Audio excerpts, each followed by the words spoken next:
What's going on, fellow A-plusers? It's your host, Adam Perez, back once again with a brand new live episode of A-Plus Hero Report, your weekly stop for your Marvel, DC, television, and movie news, streaming live for you guys today. 6 incredible topics, honorable mentions to kick off our show, live viewer questions to wrap up our show, all that and a ton more, guys. Sit back, relax, enjoy the show, and we'll see you on the other side.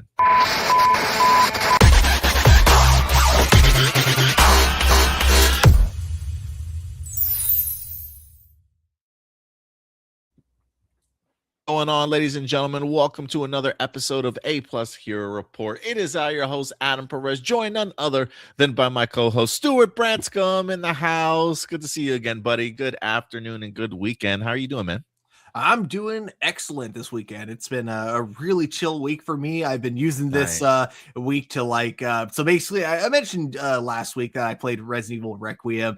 And it's been like so much fun that I've actually just been diving right back into the franchise. And this isn't as impressive as it sounds because I'm old, so I play video games now on easy mode. But I beat normal, Stuart. At least normal, bro. I know. That's how I know that I'm old, though. It's the fact that I play video games on easy mode and I don't feel ashamed about it. No. But so I went through Resident Evil 0, Resident Evil 1 remake, and now I'm on Resident Evil 2 on PlayStation 1.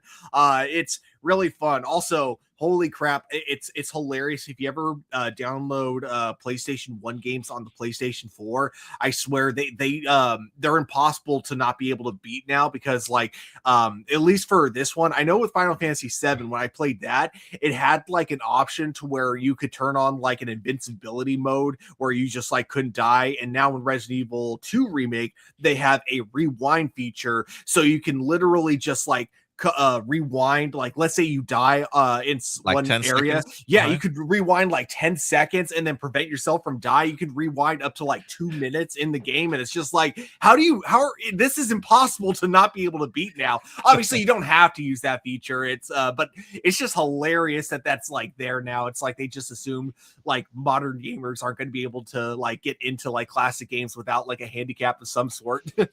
check Indy, you there, buddy? Mike, can you hear me? A little echoey, but I hear you though. A little echoey, but I hear you. Okay. Hey, look, guys, in the live chat, I said, give us a second. We got a special guest joining us today. Voila, the return of Indy Uchiha, Nerd Mix himself. What's going on, buddy? It's good to see you, man. It's good to see y'all too. This feels really good. Yeah, it's awesome having you back. Like it's where you belong. Yes, definitely. We were just talking about video games, and Stuart confessed to everybody that he plays video games on easy mode. Yeah, I now play video games on easy. I've gotten old now, so it's just I don't have the time to like actually put effort into a game. The point of a video game is to enjoy it. So come on. If you can enjoy the storyline, a lot of people don't want you go through life being difficult. Work's difficult, family's difficult. If you can just sit back and enjoy something, you should be able to play on a casual mode, because sometimes you just want to finish, a story. So why not do it like that? It's not, every game is not for a challenge. Every game is not a Dark Souls. Andy, you make everything sound so much better. I mean, at least a little challenge, at least a normal mode or something, but no, at least you're playing video games, Stuart. I haven't picked up a controller in forever, bro. Yeah, that's like my other thing too, is that in general, like I think I've actually played more video games this year than I have all of last year, and we're only like 3 months into this year. Get into that groove, man. Mm-hmm. I think last year it's like I played Master Duel and Baldur's Gate 3, and that was about it. It's funny you brought up the idea that it's difficult for you to die in that game. Was that Requiem, or was that Final Fantasy 7 you were talking about?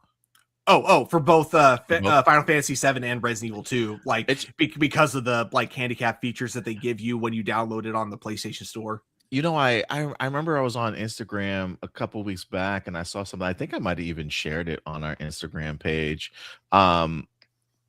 Scientists were talking about the idea of like how video games challenged us as a kid, like how millennials or those that grew up in the 90s having video games, like how it really challenged us mentally compared to video games today, whereas like before you literally had 3 lives, right? And then it was Mhm. like, so it like challenged you to have to problem solve and figure out how to, get through the levels and things like that. And it was just interesting to me that they put it that way, because I do remember there was a time when as I was playing video games through my life, it got to the point to where it was like, wait a minute, like I'm not gonna die and have to start over. Like there's a save point here. Like I literally can save and just continue my game. Like I don't have to necessarily worry about, or like just respawn somewhere before. Like it's just an endless loop of, hey, here's another chance, here's another chance.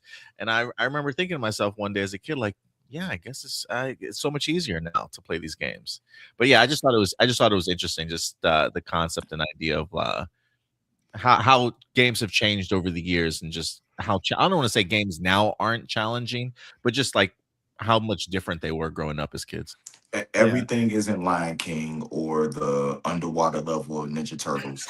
Um, Yes, to dude. be Yes. totally honest with you, when I go back and play the older games, even playing the newer games on normal or beginner, I find myself able to adapt to those older games easier Now that you're because of playing, you know what I'm saying, the newer ones. But it's about inclusiveness, is about a challenge. You know what I'm saying? We got grandmas playing Rec Room, you know Mhm. what I'm saying, on Insane. Like and you know what I'm saying, doing run throughs with it. It's all about what your level is and what your comfort level is. You know what I'm saying? Like even Thread Beast has a entry box where you only pay so much and you get 2 pairs of clothes. You know what I'm saying? Before you go, everything should have something to get somebody into it. And if you can link That's true. somebody, if you can get somebody on a story, that makes them come back. Okay, now if you play this on normal, it opens this much more of the story up. So if you want to learn more of the lore, now play it on normal. You know, it's interesting how you're able to enable people to accept the challenge, you know what I'm saying, in life by doing it this way. Mhm. If grandmas are playing Requiem on Insane, Stuart, I'm gonna need your gamer card back, bruh. If you play if you play games on easy. No, but it's good to have you back, Indy. I'm glad you're here, man. We got a packed show for you guys today.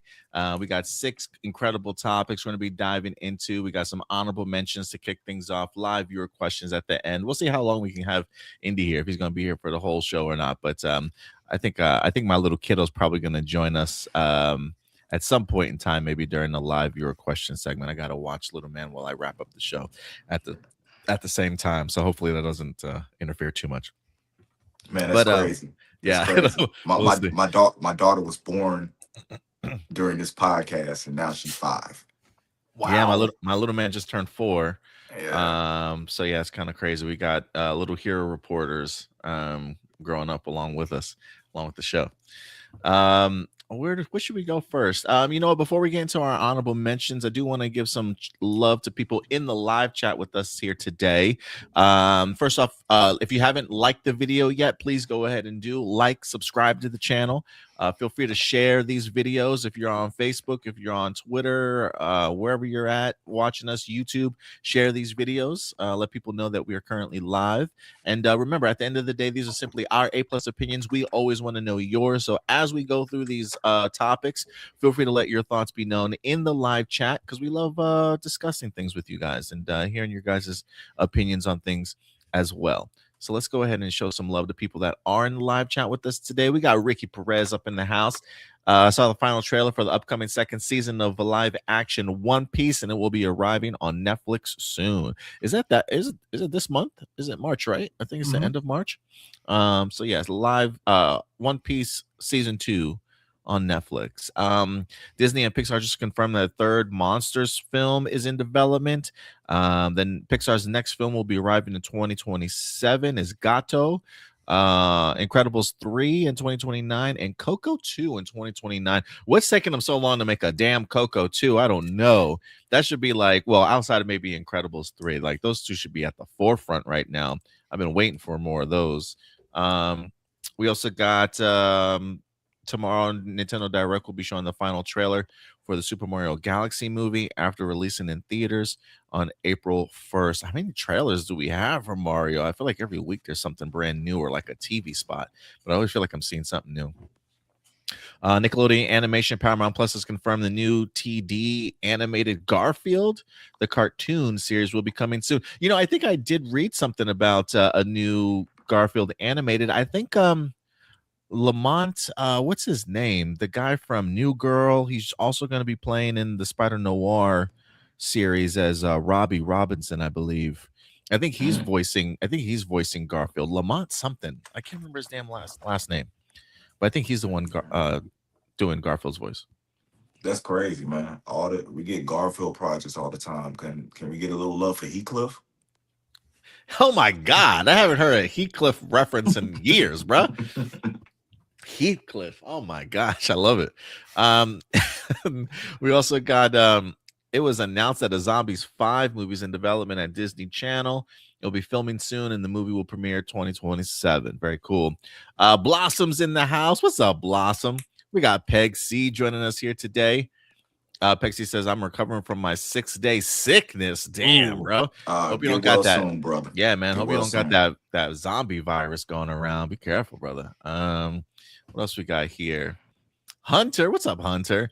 What is your thoughts on people that want to be spoiled instead of surprised for a new suit? There are 2 more suits in the closet. Oh, he's talking about lanterns. I might get back to this question, Hunter, because we are going to talk a little bit about lanterns here in a little bit. So if you stick around for maybe another 30 minutes, 45 minutes or so, we'll definitely talk about some lanterns, but we'll definitely get to it. Let's see here. But yeah, thank you everybody for certainly joining us in the live chat. If you want to help us out monetarily, there is a super chat feature. If you want to go ahead and help us out there. We don't really have any sponsors or anything like that, so we do grow with your guys' help. But we understand it's tough in them streets these days. People living paycheck to paycheck. It's hard out there. So if you can't help us out monetarily, you can like the video. That's absolutely free. It takes 1 second from you. And share these videos and subscribe to the channel. That definitely does go a long way. But guys, let's go ahead and kick this off, especially now that we got 3 of us here today. This is going to be like a 4-hour show, bro. Let's get it. Let's go ahead and kick off our first segment of the day.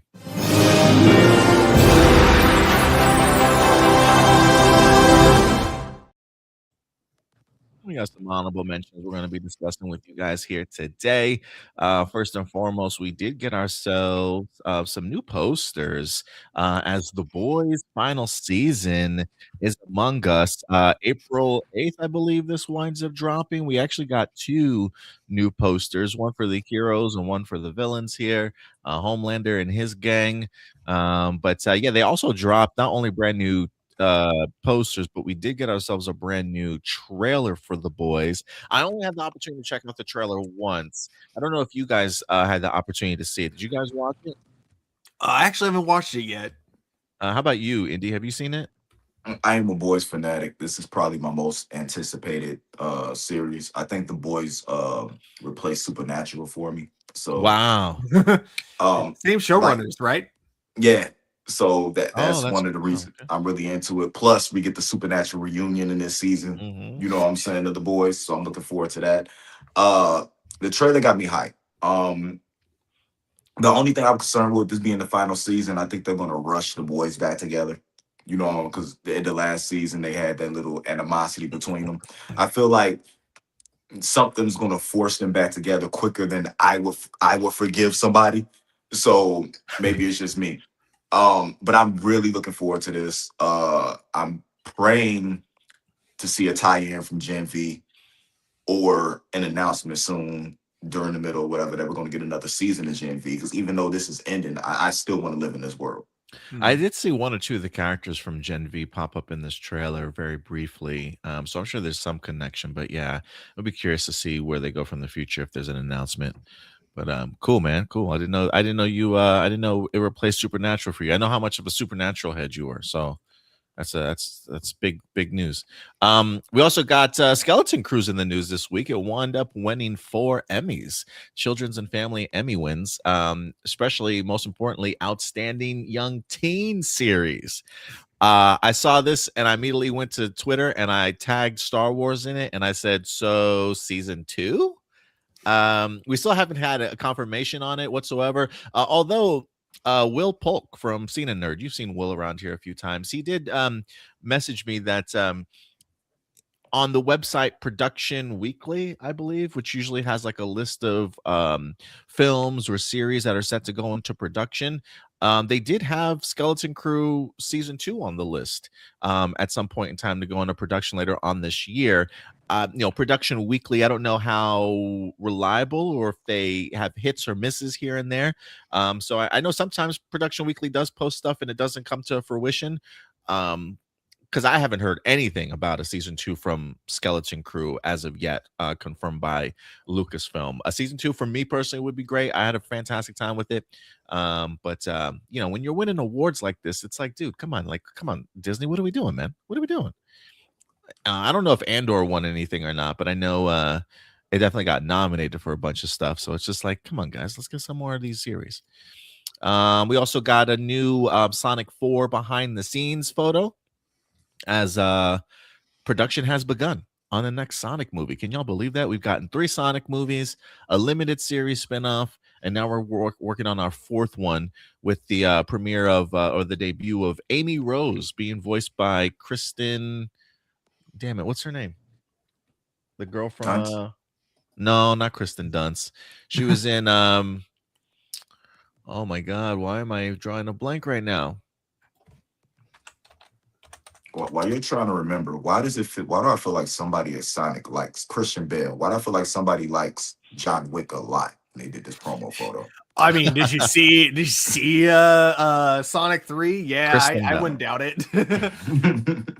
Night of Owe. Yes, thank you, Night of Owe. I appreciate that. Kristen Bell. Okay. Kristen Bell's the voice of her. She's a great actress, great voice actress also. She's going to be doing the voice of Amy Rose.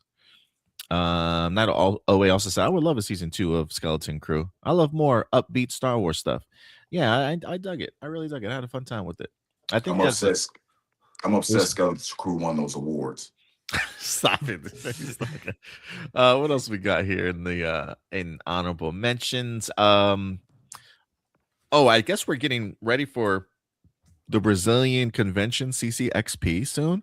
Only reason why I say that is because Spider-Noir might be getting a feature there because they wind up releasing exclusive badges for their passes for the convention.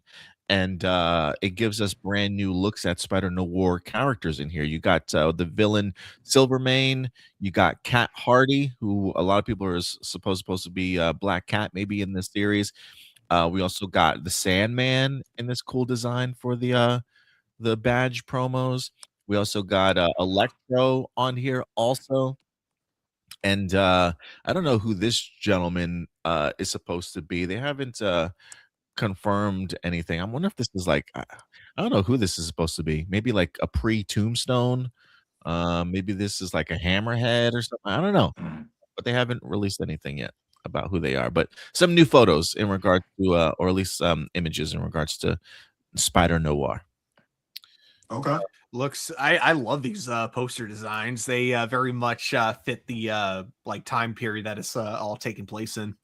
Yeah, I was thinking to myself the other day, I was like, man, the only 2 people that I really would love to see pop up in this show that I haven't seen mentioned yet. Maybe that's something for like a season 2. I really want to see Hammerhead involved in here, and I really would like to see the Enforcers, a really classic like Steve Ditko, Stan Lee run a group of like gangster villains sort of thing.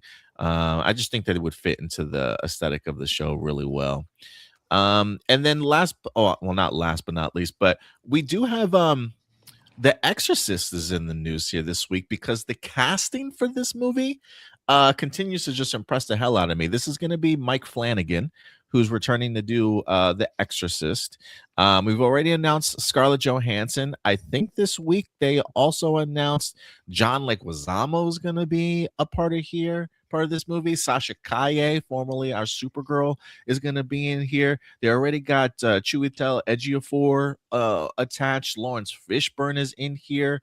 What's my man's name? Carl Lumley is in here too, fresh off of the newest Captain America movie. Also, I mean, they've got some incredible talent attached to this new Exorcist film. I really had no intentions of caring about it, but they said Mike Flanagan was going to do it, and here's the cast, and I'm like, I'm kind of sold already, man. I'm liking how this is coming together.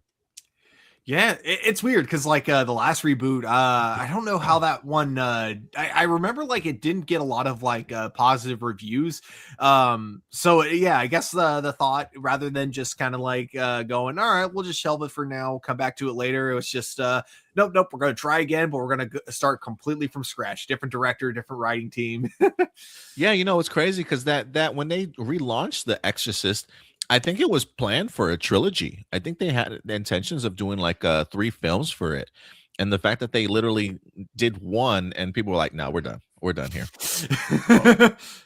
It's not just that. I'd be more worried about like the curse of The Exorcist. How stuff always happens on set. There's a lot of people that I don't want to see nothing happen to. Oh, yeah. There's some movies that shouldn't be remade just off of stuff like that, but they just keep risking not living. Talent. Yeah, they just keep risking the talent. That paycheck must be huge. Yeah, but everybody's going back to something old though. If you notice, even with the announcement that you made for Disney, stuff isn't making money like it is. So I feel like they're just going back to surefire things we know we can make money, and then we'll go back to the experimental thing again. Mm-hmm. I think that's a good point. Like, I think what needs to happen before Hollywood can go back to making like a lot more original movies is, and this is going to piss a lot of people off, but it feels like they need to like milk other projects until suddenly they lose their value, and then they're forced to make more creative choices again. Who else we got in here? Carla Gugino. She's great. Also, Hamish Linklater. I'm a big fan of his work. Also, who's this kid down here at the bottom? This Benjamin Pajak. I feel like I've seen him before somewhere in some other thing. Was he in I think he was the life of Chuck kid, if I'm not mistaken, at the end. But he was pretty good in that movie too. I believe that's him. Working with Mike Flanagan again. So yeah, I was going to say a lot of actors that have worked with Mike Flanagan before are here.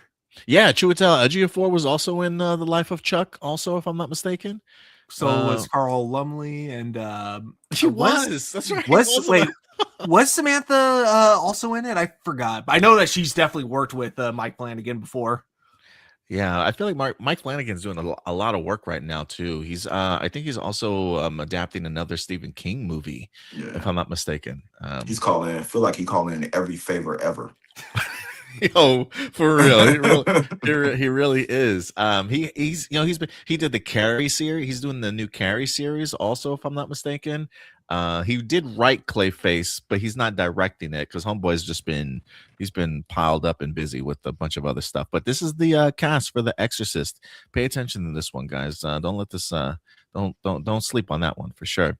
And then last but not least, we don't get too many of these guys. Updates in regards to the Voltron series. It's a small one here, but the live action Voltron movie has been in development for quite some time. I do believe that production wrapped sometime mid to late 2025. We've been trying to figure out exactly when the movie would be released. So we don't have an exact date as of yet, but the Wrap is reporting that Voltron will release sometime in 2027, though a specific release date hasn't been announced yet. We have been hearing kind of tidbits of information over the past couple of months in regards to the movie itself, but the one thing that we still don't know is if this is going to be released in theaters or if this is going to be released on streaming. Now, we do have CinemaCon that's coming up in April, which is usually a big studio presentation to the movie theater owners to let them know what's coming out the remaining of 2026, along with sometime in 2027, to kind of get movie theaters hyped in regards to like how they want to showcase these films. They didn't show Voltron at last year's CinemaCon, so I am kind of curious if we're going to get a first look of any sort this year in April, as this movie is wrapped. It's been in post-production for months now. the idea of them releasing it in 2027 makes sense to me. I'm actually surprised it's not coming out late 2026, but I will say this: if it is coming out in 2027, I have a feeling like I expect it to be early 2027. I'm hoping that doesn't mean it's in the January, February area where movies kind of go to die. I'm kind of hoping that Voltron gets like that March, April kind of treatment to really kind of kick off the early sort of like summer blockbuster season, if you will, really depending on the quality of the movie. So if it's going to be released in 2027, my next thing would be what window in 2027 are we talking about? That might give us some insight in regards to how Amazon MGM feels about this movie, and will it be released theatrically or streaming? Those are the two things that are going to be on my mind going forward, but we can expect this film in 2027. What do you guys think, though? My prediction is that it's going to be based on how Masters of the Universe does. I think that because that one is going to theaters, so I think that if that one does good in the box office, they'll undoubtedly release Ultron into the theaters. But I think that if it ends up being a flop, maybe they'll just kind of consider streaming only. I don't know. I mean, that's a good point. I mean, the idea that we are looking at Masters of the Universe as like a tent pole or like a measuring stick, I think is smart. Well, you said Ultron instead of Ultron. But honestly, to be totally honest with you, I would do straight streaming. I would have like a premiere in theaters, select theaters, premiere, but I would go straight streaming for this. He-Man has a different type of, I don't know, it's like you get a different type of feeling with He-Man. And I think it's because the type of character He-Man hasn't been oversaturated. I feel that Voltron has a big gap it could fill with, Sentai ending, the hunger for more Power Rangers and everything like that. I think they have a spot where they can go, hey, we're the OGs, we're finna take this over and really do something. But I just don't know if they're taking the right approach, especially with promotion, in order to be able to, do that. I feel like they cast it well. The looks that we saw look good as far as like the stills and everything. But I'm just unsure about it. I haven't felt good about a Voltron project since the last animated one that we reviewed on this, The Legendary Defender. Channel. Yeah, that was the last one that I felt. And that was the first one in a couple of years. Like we're talking about like a decade of time that felt like it had anything that got you interested in what this even was. Yeah, I do wonder if this movie, I don't want to say this movie is late, but I do think this movie probably should have been in production a few years ago to carry off that momentum of the Netflix animated series. I think that would have been pretty cool on their part. But I don't know. I mean, I am interested in the idea that you feel like it should go straight to streaming. Maybe it's one of those things like what Netflix tends to do, where they do like a 14-day or like 2-week theatrical release, and then have it straight on to streaming right after that, or maybe they air them both at the same time, but you can also see it in theaters. That'd be an interesting move by Amazon to certainly do also. But we'll see what happens here. It's really going to come down to the quality. Oh, Hunter also says, don't forget the Gundam movie. Yes, the Gundam movie is set to go into production relatively soon this year. I believe it's supposed to be like either summertime or maybe late spring, but they have been dropping casting announcements, so they're definitely getting ready pre-production wise to go into in front of cameras relatively soon. I think it's Sydney Sweeney, Noah Centineo, and some other people that have been recently cast. But yes, that movie is going to be going into. Still don't understand that casting. The if anything, yeah, Voltron being ahead of the curve in that way can certainly help bring in sort of bring in the big robot films, since we don't really have like a Pacific Rim or anything like that. But bro. Voltron kicks off the stuff, and then Gundam's gonna smash Voltron. I'm not saying just because of the word Gundam. Yeah, no, I'm not saying Voltron's going to be bigger. I'm just saying, talking about kicking off the run of big robot movies. You know, it's been a minute since we've had that, and then we'll have ourselves the Power Ranger television series on Disney. So we'll see how things go for big robot IP. But yeah, guys, those will do it for our honorable mentions. Let me know some of your thoughts in regards to some of the stuff that we just talked about here today. Do you think if the Gundam movie is awesome, we'll get a video game of it? They've had some Gundam video games before, right? Maybe not in America, but I don't know. They've had a few. Like they did kind of a crossover type thing with the Dynasty Warriors franchise. So it was like Dynasty Warrior Gundams. So it was like it was like gameplay from Dynasty Warriors. But yeah, but I don't know. Like video game movie tie-ins don't happen as often as they used to, like in the early 2000s and 2010s. Yeah, so James Gunn should be all over this with DCU, right? Movies, give me a video game fresh out of that. You're right. They don't happen as much as they used to. But I'm glad you brought up that Dynasty Warriors Gundam style. That shit was dope. I remember, I haven't played it, but I remember seeing trailers for it. Yeah, I was all on board for that, man. That was pretty dope. I remember playing the demos for it back before it was GameStop, back when it was called EB Games. Oh man, you're aging yourself, Stu. I mean, I haven't been to an EB Games in years. I don't think they exist anymore. Like, weren't they all like bought out? GameStop, but that's the problem. What happened with GameStop? They bought out all their competition, and they just ended up oversaturating the market, and they couldn't run competitive prices because they were the market. And that's why. So they basically pulled a Blockbuster, pretty much. Yes, like they didn't learn.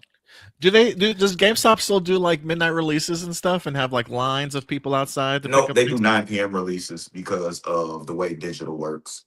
So, okay. But they still do it at their store, though. They still have them like come. Not as much because there's nothing big coming. There's not big enough games other than like a Call of Duty or a Madden or something like that that's big enough for people to want to do it. Man, can I go back to the 90s and early 2000s, please? Man, it's just I'm just so old. Just take me back 2008. Yeah, just get like 20 years ago would be great. You know, like God dang. 2008, one of the best, like, because like that was the year we had GTA 4, we had BioShock. God, what else? I don't know. I just remember 2008 being a great year for video games. You know, it's just interesting how much times have changed over the years. And I'm not trying to make myself sound like an old man, like I'm Moses or something like that. But I literally was thinking about this the other day as I was going to the movies. Like, you know, I miss midnight releases of movies, and not just that, but I miss midnight releases of movies before assigned seating. Like the idea of having to go to the theaters and like get in line super early and wait for hours for the first showing and make sure you got like a good seat, right? Like the big crowds of people that would be outside the movie theaters. I just remember going to, you know, Revenge of the Sith with my little brother and being outside with a bunch of Star Wars nerds with our tickets, just waiting for the doors to open and stuff. And just like that community, right? Like that ability to be able to hang out with other people in the neighborhood or from around the area and just wait for something exciting, whether that be a movie, whether that be a video game that you're all kind of picking up. Just that idea of community. Now everything is like, hey, just download this. You know, you can get to your movie 20 minutes late and the trailers are still, your seats are safe and the trailers are still kind of going. I just kind of miss that community aspect of some of these things, you know? I think like one of the problems is like looking at it through the video game side of thing. I think that there were a lot of great things when it came to like the internet in terms of like the kind of ways that like digital could like actually improve video games in terms of like stuff that you can download for DLC in terms of keeping things connected online. Like I think all that was so great when it launched with the PlayStation 3 and the Xbox 360. The problem then became that it became all about the money aspect about it and not the fun aspect about it. So they kept all the things that didn't work about like digital markets, and they made it like the new permanent way to play video games. Night of OA says, I think the last midnight release I did was for Mass Effect 3. It's that been a was while. so big. Yeah, I did the so big. I did the midnight release for that. That was so great because like it was like basically me and my like 3 really close friends that played Mass Effect 3 at our high school. No one else did. So like going to the midnight release of Mass Effect 3 was amazing because it was like, holy shit, I get to talk to other Mass Effect fans finally. Yeah, see, I missed that. I missed that type of stuff, man. I don't know. Can we bring some of that back? I mean, even if it's just for like a day, that'd be great. Can I just I what's up, worked that Izzy? midnight release. You did? Oh, you Yeah, did? GameStop. Yeah, I was a manager at GameStop at that time. I worked that midnight release, and I was surprised at the turnout. You know what I'm saying, for that game. Mass Effect 2 was so big that when 3 came out, Yeah, it was just over. nuts. Yeah, I can imagine. That's cool. Fun times 20 something years ago. No, it's been a minute. But yeah, fun times. But yeah, guys, let us know. Look, if you're as old as we are, as old as dirt, if you can remember fossil records and stuff, let us know. What was the last time that you had a midnight release for anything? Video games, going to the movies, I remember going to the movies for Avengers, the first Avengers movie, and me and my friends dressing up as the Avengers, going in line, waiting there with God, we looked awful. Just our makeshift costumes that we made at home. I was Thor. I wore a blonde wig and helmet, had a toy hammer in my hand. People took pictures of us and stuff. I mean, it was just really cool. Just a community aspect of it all, and being around other fans to get hyped about something. I just miss those days. Definitely. But yeah, now that we're done reminiscing, y'all, let's get into these main topics, shall we? Let's do it. We got 6 incredible topics we're going to be talking about here for you guys today. We got Lanterns as they dropped a brand new teaser trailer, our first teaser trailer, to be quite frank with you. We'll probably watch it with you guys here a little bit. We're also going to get into some we actually got a couple of Star Wars topics for you guys. The Mandalorian preview, talking a little bit about the Acolyte, a great day for Indy to certainly return with more Star Wars talk for him. We got a wild robot sequel, and a couple of other great topics we're going to be diving into today. But first and foremost, man, DC Studios is back at it here this week. We got the Lanterns, our very first look. For the longest time, we were stuck with this one image for like a year, it feels like. Probably since even before my son was born, we've been stuck with this one image for like the longest time, waiting to finally get something. And this week we finally did. They wind up dropping a brand new teaser trailer. The idea, I believe, was earlier in the week, James Gunn did release a tease in the sense of like, hey, brand new teaser dropping tomorrow. But something changed immediately that day. I don't know if the trailer had leaked or something forced their hand, but they ended up dropping it that very same day that James Gunn said we're going to get the teaser tomorrow. And they dropped it. And I got to tell you, man, over on YouTube, this trailer has gotten over 1 million views, if I'm not mistaken, within like 12 hours or 24 hours. People are certainly keeping their eyes on the Lanterns project. People seemingly are very much excited. But Stuart, I would be remiss if I did not let people know there is some division that's happening right now amongst fans in regards to our first look for I'll bring him back when he comes back. Our first look for Lanterns. Look, I like to keep it a buck. I like to keep it positive around here. We'll talk about some of the negatives in a little bit in regards to what people are saying and feeling in regards to this. But before we do, I do want us to check out the trailer for ourselves. If you guys have not had the opportunity to see Lanterns, I'll go ahead and bring that up for us here. We can watch it together. It may be a little bit of pausing and talking in between just so that we don't get hit with copyright so much. But I do want to experience this trailer with you guys and pretty much get your perspectives and feelings on it. So let me go ahead and pull this up here real quick. We'll get Indy back here in just a little bit.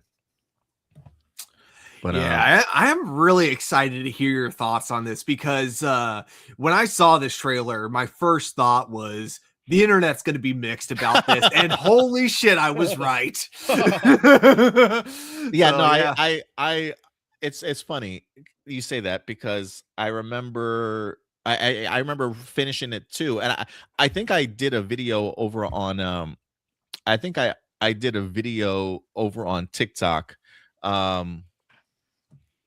did a video over on TikTok, and I think that's the same thing that I said was I watched this trailer and I immediately knew I immediately knew after this trailer ended that some people were gonna feel some type of way. Like I just knew. But you know what? I'm gonna also put us up here on the large. Can I hold on one second? I'm trying to okay, it's shifted because Indy joined us. Okay, that makes sense. All right, let's go ahead and dive into this trailer for Lanterns. Again, I'll if you want me to Indy and Stuart, if you want me to pause, just say pause and I'll pause it. But I might pause it myself too. But let's dive in. With all due respect, we've been training for what, 2 months? And I haven't even worn the ring yet. Don't get hung up on the jewelry, Junior. You're just a fucking substitute teacher. You're not ready to get up in front of the class until the ring says you are. All right. Yo, can I just say, first off, I'm glad that he's calling him Junior and not boy. Like I was just like, please, Hal, just don't go down that route, please. But you know, Hal, I don't want to say he's got like a country accent here, but he does have like a southern kind of thing. It feels like going for him in regards to Hal Jordan. But I do love that he calls him a effing substitute teacher. Hal Jordan, it seems like he's in his like crotchety old man phase in his life right now.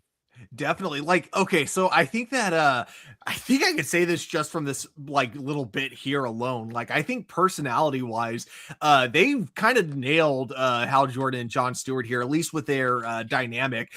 It's just a little bit different now with Hal Jordan being older, but like that Hal Jordan from the comic books is still there in terms of like I gotta give credit to oh god, what's her name? Go Read Some Comics, the YouTube channel, because she points out like this is something that Hal Jordan would straight up do in the comic books all the time, is that he's super reckless and it seems like he doesn't think before he acts. But like the thing is that he's reckless, but things tend to work out, and he kind of like always trusts that like even if the plan doesn't work out, that whoever is involved with the plan is going to figure it out on their own. They're going to figure out how to adjust with that. And this right here, him just basically throwing Jon Stewart like, you know, over the cliff like this, he's just kind of like, yeah, no, he'll figure it out. I trust him. Yeah, it's that fly by the seat of your pants mentality type of thing. I hope the ring chose him. I wonder if that's like his mindset. Either the ring chose him and it'll save his life, or you know, they were wrong and the ring didn't choose him, in which case, oh well. What's one casualty? One that's person that knows our secret. Yeah. Is it a secret though? Because of like, okay, I'll talk about that like as the trailer goes on. Yeah, let's keep going here.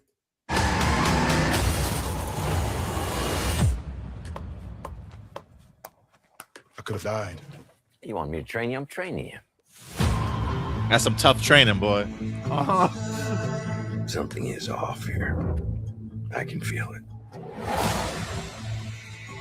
You know, when I look at, for some reason, first off, the music really works for me in this trailer. But for some reason, when we get to this scene, I just like, there is like a mind-controlled zombie kind of aspect about these like town goers that just have an eerie type of feeling to me, dude. I don't know what it is about this scene selection in general, but when they walk in, like everybody's just deadpan face sort of thing. It just feels like they're almost soldiers or just taking orders or just like, just gone at this point.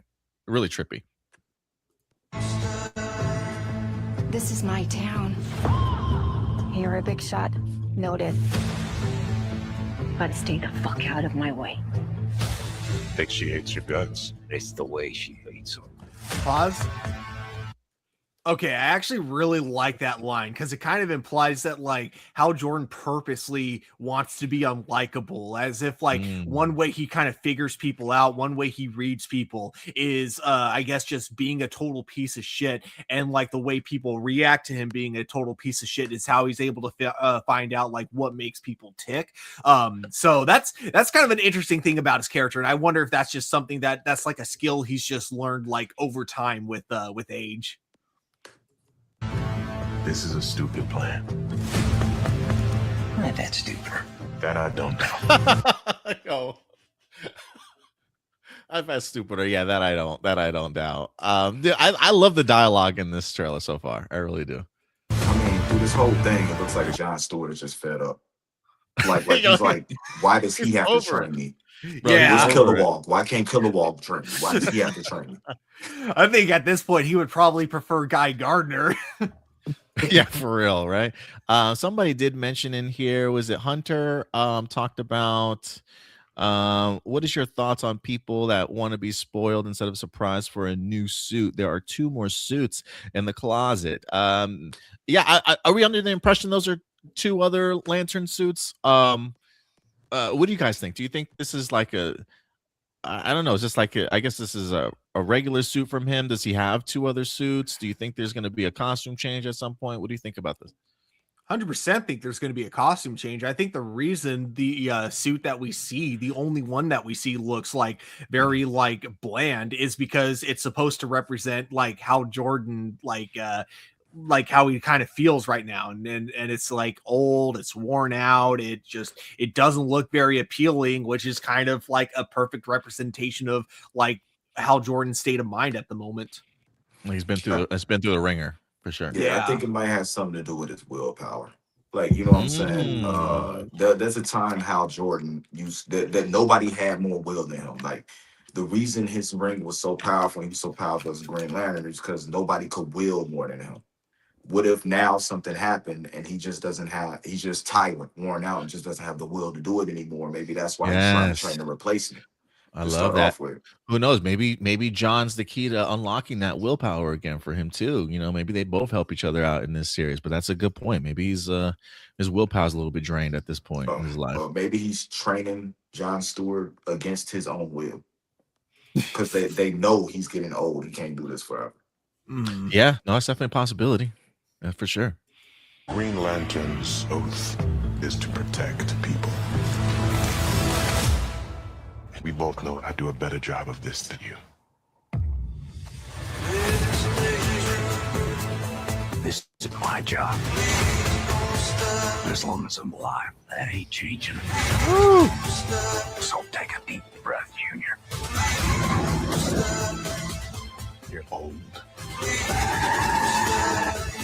You're tired.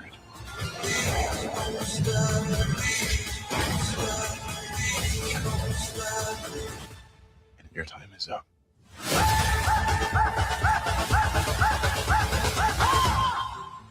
I don't understand. Who are you exactly? Hal Jordan, Green Lantern.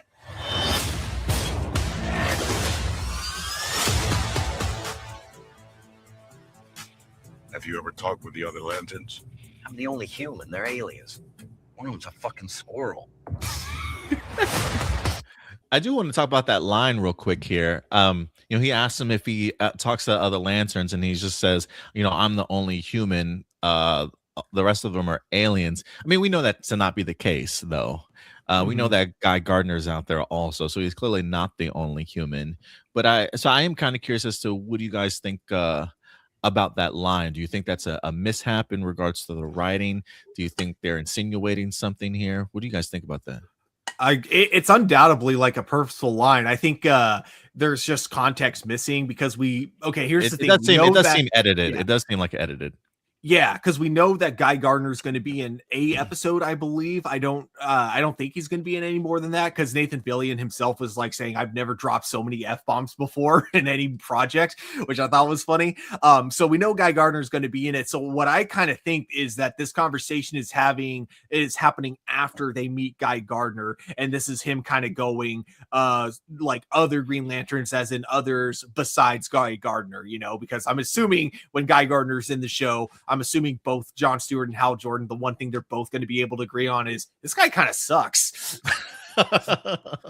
He might as well be an alien at this point. Yeah. But yeah, you know, I also saw, let me see if I can find, it happened really briefly. I don't know if I'm trying to find the shot of it though. That some people were suggesting that this could be a hint at, this motel thing here. Let me see. People. Yeah, when it turns was trying to catch when it turns yellow. Oh, it's yellow. Yeah. People were suggesting maybe that's a tease at Sinestro. I am hearing that Sinestro is almost in every episode in this movie. In this series is what I'm hearing. But some people were suggesting that the yellow and the O might have suggested tease that Sinestro a little bit. But so yeah, that is in fact the trailer for Lanterns. We wind up getting that again. The trailer itself has gotten over 1 million views in like 24 hours, so there's definitely an appetite for this show. A lot of people are certainly tuning in for it. We got Night of OA says a couple of things. I'm a bit mixed on the Hal Stewart dynamic, mostly on the Hal side. I feel Pierre is perfect for Jon Stewart though. Hunter did let me see. Hunter says in the Lantern show is passing of the torch to Jon Stewart.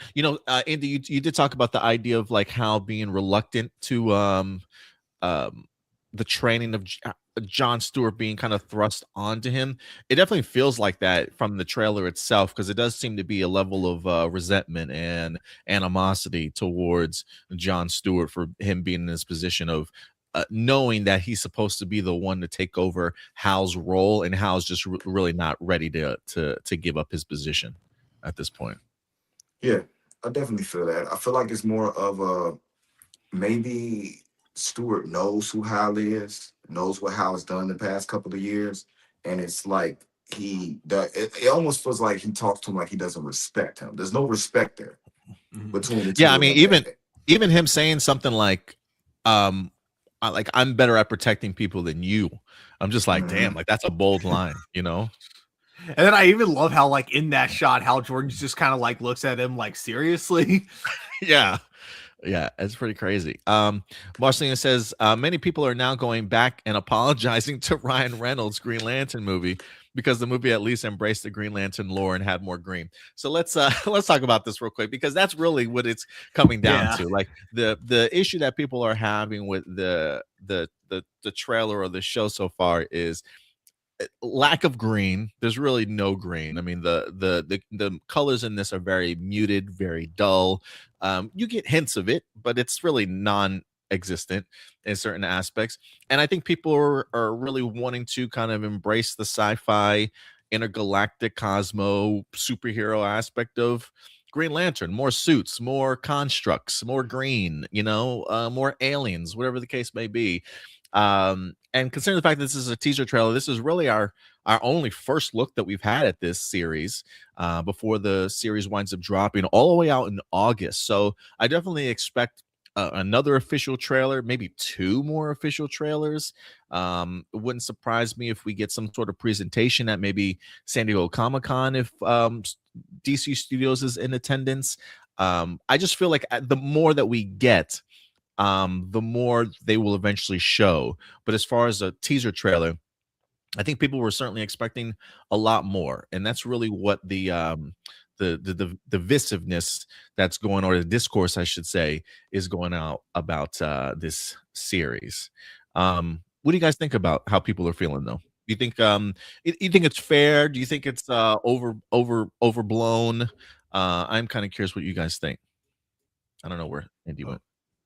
No, I think it's like very much a fair complaint, because here's the thing. I really love this teaser overall. Like, I think that, like, in terms of the dynamic that we have between these characters is really cool. We don't see much of what the actual conflict is, but it does look like an intriguing mystery. That said, though, I do kind of get the concern in the sense that, like, right now, my biggest question and concern about the show, and this is something I don't want to judge it for because I don't know. Have I been muted? No, I've been hearing you. That's so weird. I can't hear you now. Oh, okay. That was weird. Anyways, where was I? Oh yeah. So anyways, all that to be said, this is like, my biggest question that I'm waiting for the show to answer is what what is the reason it has to be the Green Lanterns to solve this issue? Why is it this? Because this, if this show, if like the overall mystery that they're solving is something that isn't even like supernatural, it isn't even sci-fi like. Why is it the Green Lanterns are the ones that are involved, and not someone like the Question, you know, or someone who would be more suited for like kind of a down to earth mystery? So far, that's like my only kind of concern about it at the moment. But again, I don't want to like judge yet because we still don't know what the actual plot of the show is going to be, or what it is like the overall big threat's going to be. But right now, that's like my only concern about making it too grounded. If the entire mystery isn't even supernatural or sci-fi, then it's like, why is this a Green Lantern show? But that being said, I still think that like there is going to be a lot more to the plot than what we see in the trailer. So that's why I definitely didn't want to judge it based on just the teaser we got here alone. And again, I think that even if we don't get a lot of spectacle in this trailer, what we get in terms of our character dynamic is great. Another kind of concern I have is I didn't realize, like, I knew that they were going to borrow from True Detective. I just didn't know, like, they were going to go for kind of the hard R in terms of, like, in terms A lot of of F-bombs. Yeah, lots of F-bombs. So it's like, I'm not sure. I'm not sure how I feel about that, because I don't want, like Superman and Supergirl to be like the only DC properties that are like age appropriate for everyone. I don't like, as much as I love the fact that the DC universe uses R-rated projects alongside PG-13 rated products. I don't really want the R-rated projects to outnumber the PG-13 projects, because I do want DC to be accessible for everyone. So I think that's like another concern I have. But again, we're still early in this new DC universe, so it's too early to judge for sure. But yeah, those are my kind of thoughts and concerns. Yeah, I mean, I guess you have a point there, because Peacemaker is certainly like that. Clayface, I think, is meant to be rated R too, because it's going to be a body horror, and now we're going to have Green Lanterns, which is going to clearly be a more mature series. And the only PG family friendly stuff that we've had so far is Superman and upcoming Supergirl. I guess it benefits DC Studios to have those two PG projects theatrically, at least, to get all four quadrants of people involved, of groups of people involved. Yeah, the issue that I have is, while I do think it is a fair complaint that people have in regards to, hey, where's the green? Where's the costumes? Where's the constructs? I thought, it's a Green Lantern show. Can we get, some sci-fi elements involved? I have no problem with people that complain about it. I have problems when people take those critiques and then they do judge the show on it, because that's what I've really been seeing a lot of, is people already calling the show trash, or or using prime examples, like the fact that we're at the point where people are apologizing to Ryan Reynolds' Green Lantern is absurd to me. Yeah, it's absolutely absurd to me. Please, can we not go that far? That's just way too out of the ballpark for me. Let's give this show a chance. Like, I get the idea of like a trailer maybe not meeting your expectations, but it doesn't necessarily mean that that's what the rest of this series is certainly going to be. I have full faith that as we get more trailers, we're gonna get those aspects of things that people have been wanting to see. Now, I don't know what the balance is certainly going to be when we get to the show, if it's going to be 50-50, if it's going to be 70-30, or whatever the case may be. But the idea is just to immediately kind of judge what the entire show is going to be based off of just a 2-minute teaser trailer. I think it's just really, it just doesn't make no sense to me personally. But I get the complaints that people might have, but as far as taking it to the point of judging, I'm not too fond of that. But Indy, how do you feel about what people are talking about in regards to it? I mean, people talking about apologizing to Ryan Reynolds for his Green Lantern movie, taking their critiques and assuming that the rest of the series itself is going to be crap or trash already. What did you think about the trailer, and how do you feel about just, not necessarily the critiques, but to the point of thinking the show's going to be horrible? I didn't think there was nothing wrong with the Nothing wrong with the trailer. No, you're good. You're good. Nothing wrong with the trailer. I honestly think the trailer are taking these two individual characters very seriously. Yeah. And people are so used to the phantasmal look of everything, you know what I'm saying, coming off of Superman, Mm-hmm. uh, uh, other products that, you know what I'm saying, James had his hand in, that I think they're going to miss out on the true story that this is trying to tell. They're setting you up to let you know that this is something serious. Everybody's not all play off of play. One thing we know about Jon Stewart is Jon Stewart has been always in the comics has been extremely serious, almost militant in everything that he does. So pairing him with somebody who's just off the whim, you know what I'm saying, does everything by, you know what I'm saying, the end of his sleeve, just goes for it, is a perfect pairing when it comes to writing. I believe that this inside that universe is going to be something that's going to work very well, especially when uh, a John Stewart has a chance to meet up with, you know what I'm saying, other Green Lanterns, meet up with this version of Superman. You know what I'm saying? This version of other characters who seem to be a little bit more laid back, not as serious until it calls for time to do so. And I really think you're going to see, and this is just me, and this is what I like to see. I would like to see John Stewart turn his opinion around of Hal Jordan when it comes to a situation where Hal Jordan has to be serious and be able to see that. Hold on real quick. I want to first off, Indy, props to, are you rocking green headphones today? Yes. Hey, my man's on Did point it with on the purpose. theme. My Did it on man's purpose. theming it up for us today. I love it. I love it. Marcelina says, I think lanterns would be less hated if this was an Elseworlds and the main DCU Green Lantern were more cosmic and sci-fi based. Look, this is kind of what I'm talking about though. It's like we haven't even seen the show yet. We haven't even seen the show yet. So we don't necessarily know. We don't You don't know necessarily. how cosmic it's going to be. Yeah, we You've have seen a no minute. idea. We have no idea how it's gonna be. And I want to jump off of what you talked about, Indy. The relationships in here are important. And I think it's also important to recognize like usually how trailers work. And that means in the sense of like we'll get 2 or 3 trailers before a show winds up dropping, right? Each trailer is meant to emphasize something different. Usually, you'll have a trailer that's very story related that'll give you ideas as to where the plot is, or you'll have trailers that are very character driven in the sense of showcasing you who the characters are that you're going to be going on this adventures with. Then you usually will have a trailer that's built around action to show you like, okay, we gave you a little bit of the premise, we gave you a little bit of the characters. Now let's show you what else is kind of up our sleeve in regards to action, why you should certainly watch this this series. And I feel like that's how they wind up putting this trailer together. When James Gunn announced this series for Gods and Monsters, he talked about the idea that this was going to be in the veins of True Detective. That's exactly what he's been talking about since this production on this show certainly began.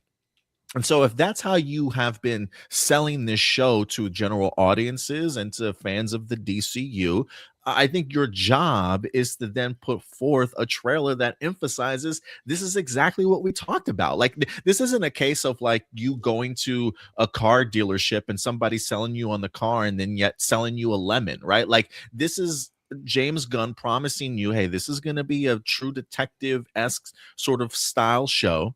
And then when he drops the trailer, they're true to their word. Not only do they give us sort of that True Detective mentality, but they also really build upon the Hal Jordan and Jon Stewart dynamic. And it really gives you a sense of where we find both of these characters kind of in their life, how they feel about each other. And I think that's a great way to not only highlight the emotions, but also like just the stakes that could potentially be out there for each other, so that now that we know who these characters are, when we start to see more of this series and we start to see them in dire situations or action pieces or whatever the case may be, it holds more weight to it, right? Like I mean, if we literally just wanted Green Lantern and a bunch of cosmos and just a bunch of color green, we can just give people AI slop if we wanted to, if that's the case, right? But like, that's not what they're trying to do. These movies, these characters, these television shows are based off from the ground up characters first. And I think the fact that we are getting a lot of character work in this trailer, we're getting an idea as to the premise of the show in this movie. I think that's a great first step for this show. And I just think people just need to be a little bit patient in regards to it. I mean, like I know it's been a while. I know that, we've been sitting on the one first look image for like the longest time. So it's really difficult for us as a fandom to be patient and not just scream for I want more. But I do think that this is just all part of the marketing plan here, in the sense that, and I also think that it's the fact that they call the show Lanterns. I think they call it Lanterns certainly for a reason, because it's not just about the Green Lanterns. I have a feeling we're going to see a bunch of other color spectrums in this show that is certainly discussed and talked about also. So just I would just say give it time. Let's not judge the show. Let's not like assume we know the direction in which the show is going to go, because we literally have only seen 2 minutes of it.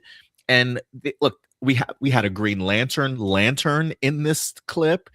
We saw how Jordan getting ready to use his power blast. We saw Jon Stewart with like some sort of like cosmic gun to his head, right? So I think there are sci-fi elements in here that they're really like teasing and holding off to show us, because I do think the cosmic lore and things like that are certainly in this.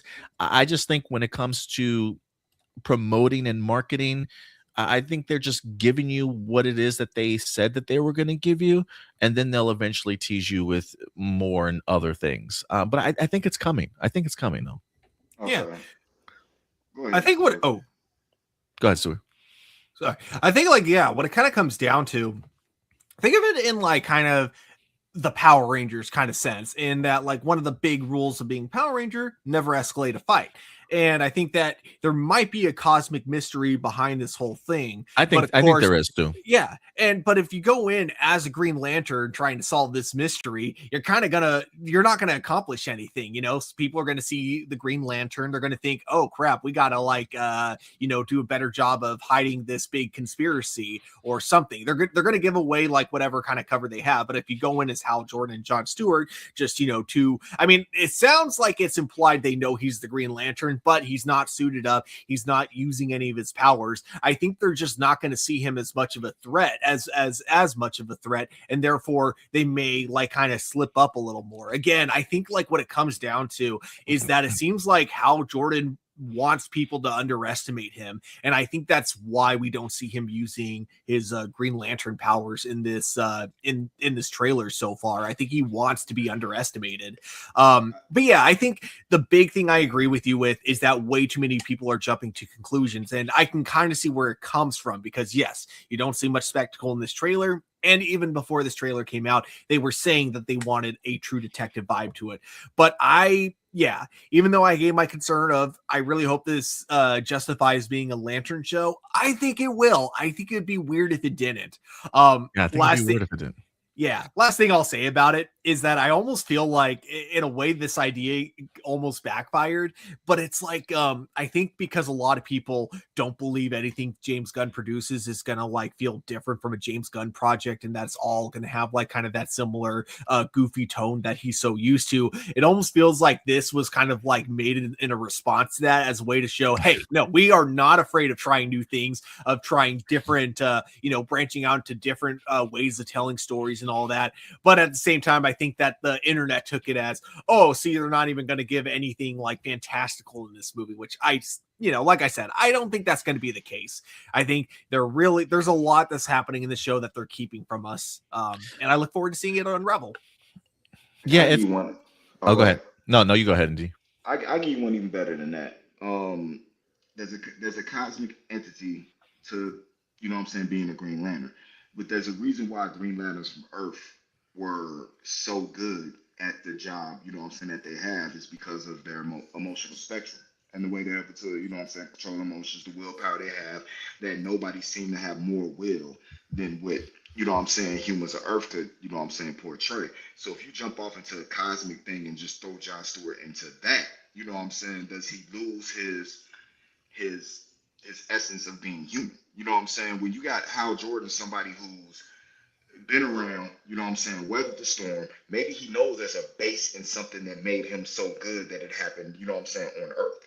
So maybe it's a thing about showing him where that came from, you know what I'm saying, and why he was so good at this job, that it looks like it's not cosmic based. You know what I'm saying? Before you open Jon Stewart up into something that's bigger, you know?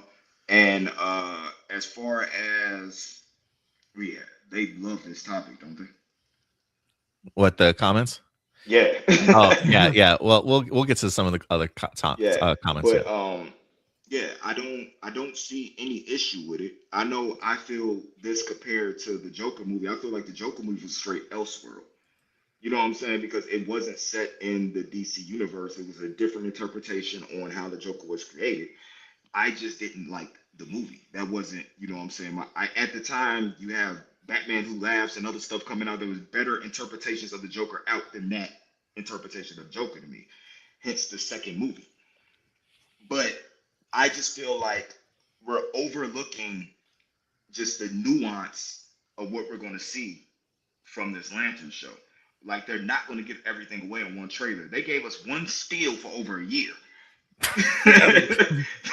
You think they're going to give us away everything in their first teaser trailer? It's not happening. They just let us look at Air Pierre Paul, you know what I'm saying? And every woman goes, I'm watching this show.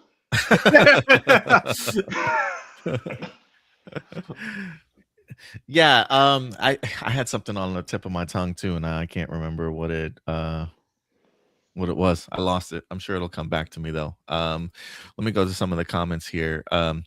You know, I did upset Marcelino a little bit in saying something here. It is rude to assume that you think people would want to want a sci-fi based Green Lantern show, would love AI slop. Many of us are against AI. That's a rude assumption.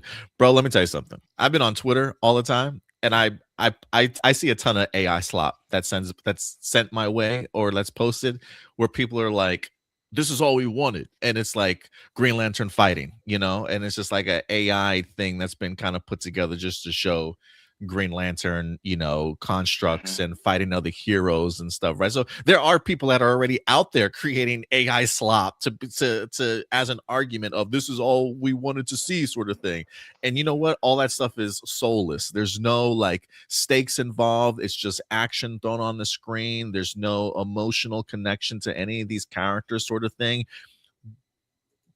But again, that's not to say that we're not going to get those battles in Lanterns. I don't know what Lanterns is going to turn out to be, but I don't think those big constructs and those big battles in the cosmic aspect of Lanterns will mean anything if we don't have the character work that we see in this teaser trailer between Hal Jordan and Jon Stewart.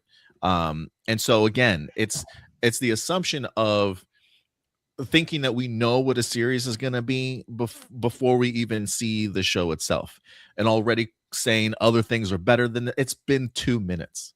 Like it's been 2 minutes. So yeah, I'm just bringing up what I've seen that people have been kind of pushing online. Let me see here. What else are you guys saying about it? Hunter Ziggy brings up something that I've seen people talking about, which is how Jordan not having the green aura. And that is like, so I think that like a lot of times, and I could be wrong, please, if there are any like bigger Green Lantern fans in the comments listening to this, definitely correct me if I am incorrect on this. But I think a lot of times when we see it in the comics, it's usually just there for visual purposes for us as the readers, unless they're in space. Like the aura is really meant to be more of a protection around them for when they're in space or for when they're facing like environmental, like, you know, hazards or something like that. But if you're just like flying from point A to point B, you don't necessarily need to have that green aura around you. And I've seen people bringing up examples of the Green Lantern flying without having the green aura, of him just flying from one place to another. So I do think that for the most part, most of the times we see it, it's only because they're, you know, about to battle and they need that extra like layer of like armor and stuff, or because they're flying in space and obviously they can't breathe in space. And I believe that too depends on the willpower of the lantern and how experienced the lantern is. You know what I'm Mhm. saying, on how that goes. I think some people forget about that too. Blossom says, never heard a DC character say the F word before. Yeah, you should check Should, out. watch Don't watch Peacemaker. Peacemaker. Yeah, don't watch Peacemaker then. Don't watch Peacemaker, or Don't watch, go back, ask or somebody Creature mention. Commandos. Yeah, go back and somebody mention and read some of them early Milestone comics because they went crazy in those. Oh, there's also that one line in Justice League, the Snyder cut. Oh yeah, that's right. That is in that movie. I knew it would be grounded, but I was expecting something like Umbrella Academy, where it is grounded, but it embraces fantastical elements and costumes. I do expect it. I do expect it. And that's just really what I'm talking about. Is the idea that we can't just assume that we know what an entire movie or a series is going to be like based off of just one trailer. We have to That give this series its opportunity to grow and tease us with whatever it certainly wants to. There are things, like Indy said before, there are things that they want to hold close to the chest that they're not ready to reveal just yet. So it's pointless to spoil it for us. Not just that. What are you guys doing right now? In these comments while we're on this podcast, I haven't heard anybody speak about lanterns arguing both points as much as this last 10 minutes that we've been talking about it. And when you go online and you look at Twitter, you look all that, this is what that they're doing what they need to do. They're creating conversation around this show. In between all these other shows that are on that people are talking about, whether it's Cross, whether it's A Night of the Seven Kingdoms, you know what I'm saying? Everything else is on. People are now talking about lanterns in the midst of all of that, and the show doesn't even come out yet. Mm-hmm. So they're creating the buzz that they need because them same people that say this should be like this and I don't like this because they did that are going to go look to see if that's all it is. And then the people that are just gonna give it a chance are gonna, so it's gonna get you to tune in at least for a couple of episodes. So they're gonna hit their milestone no matter what's up. They know how to get the conversation buzzing around what they need. And I also want to say, just because we're defending the teaser trailer, this doesn't necessarily mean that the series itself is going to be amazing, right? I mean, at the end of the day, we'll judge it after we get to the 8th episode, certainly itself. But I gotta give DC Studios props for embracing, like Stuart mentioned the idea before of, James Gunn said that these projects were going to be tonally different, and he certainly was not lying. Like I get the idea of, this is an odd choice for a Green Lantern show. And I would agree with you. Like, this is probably, like, if you had pitched me the idea of a Green Lantern show, this is probably not my first suggestion in regards to the direction that they want to go. So I get the I get the people being worried that this doesn't look like your traditional Green Lantern comic books, and where is this certainly going. So I get the nervousness about it, but I also would just say you've got some great writers attached to this. Chris Mundy from Ozark, which was an incredible series. Damon Lindelof is no slouch. He made one of my favorite comic book series of all time in Watchmen. He's done great work in the past. He's also got Tom King helping write the series as well, and it's an HBO Max original series. HBO puts out quality. It may not be great all the time, but they always put their best foot forward when it comes to this type of stuff. So, I would just say have a little faith, just be a little bit more patient. This may not be the traditional Green Lantern show that you've seen, but I would just urge people not to judge it until you actually see it for yourself. Because right now it's literally just a teaser. Here's these characters, here's their dynamic, this is the world that we're setting them in, and we've got plenty more to show you. We're just not ready to yet. So I don't want any apologies to Ryan Reynolds. My man's not escaping that easy. But let's just give it some time. Let's just give it some time. Still, I know it's hard. And when you got your cosmic fantastical Green Lantern, you ended up with that crap that Ryan Reynolds made. Right. I mean, you got what you wanted, and like, it was still a crap movie. I mean, I'm sure some people were fans of Green Lanterns. If you were a fan of the Green Lantern Ryan Reynolds movies, props to you. But majority of people would say no, that movie was not great. That's the direction we gave you. That movie, you were probably a fan of that Dragon Ball live action too. Oh God. You are the people that need to just turn around and look at a wall. Well, I'm waiting for that. You know what? We're gonna get like a live action Dragon Ball movie, and people are gonna watch the fact that like it's got a diverse cast, and they're gonna go, "Oh, this is too woke." You know what? They got it right back in 2009. You know, That's look, what people are gonna say.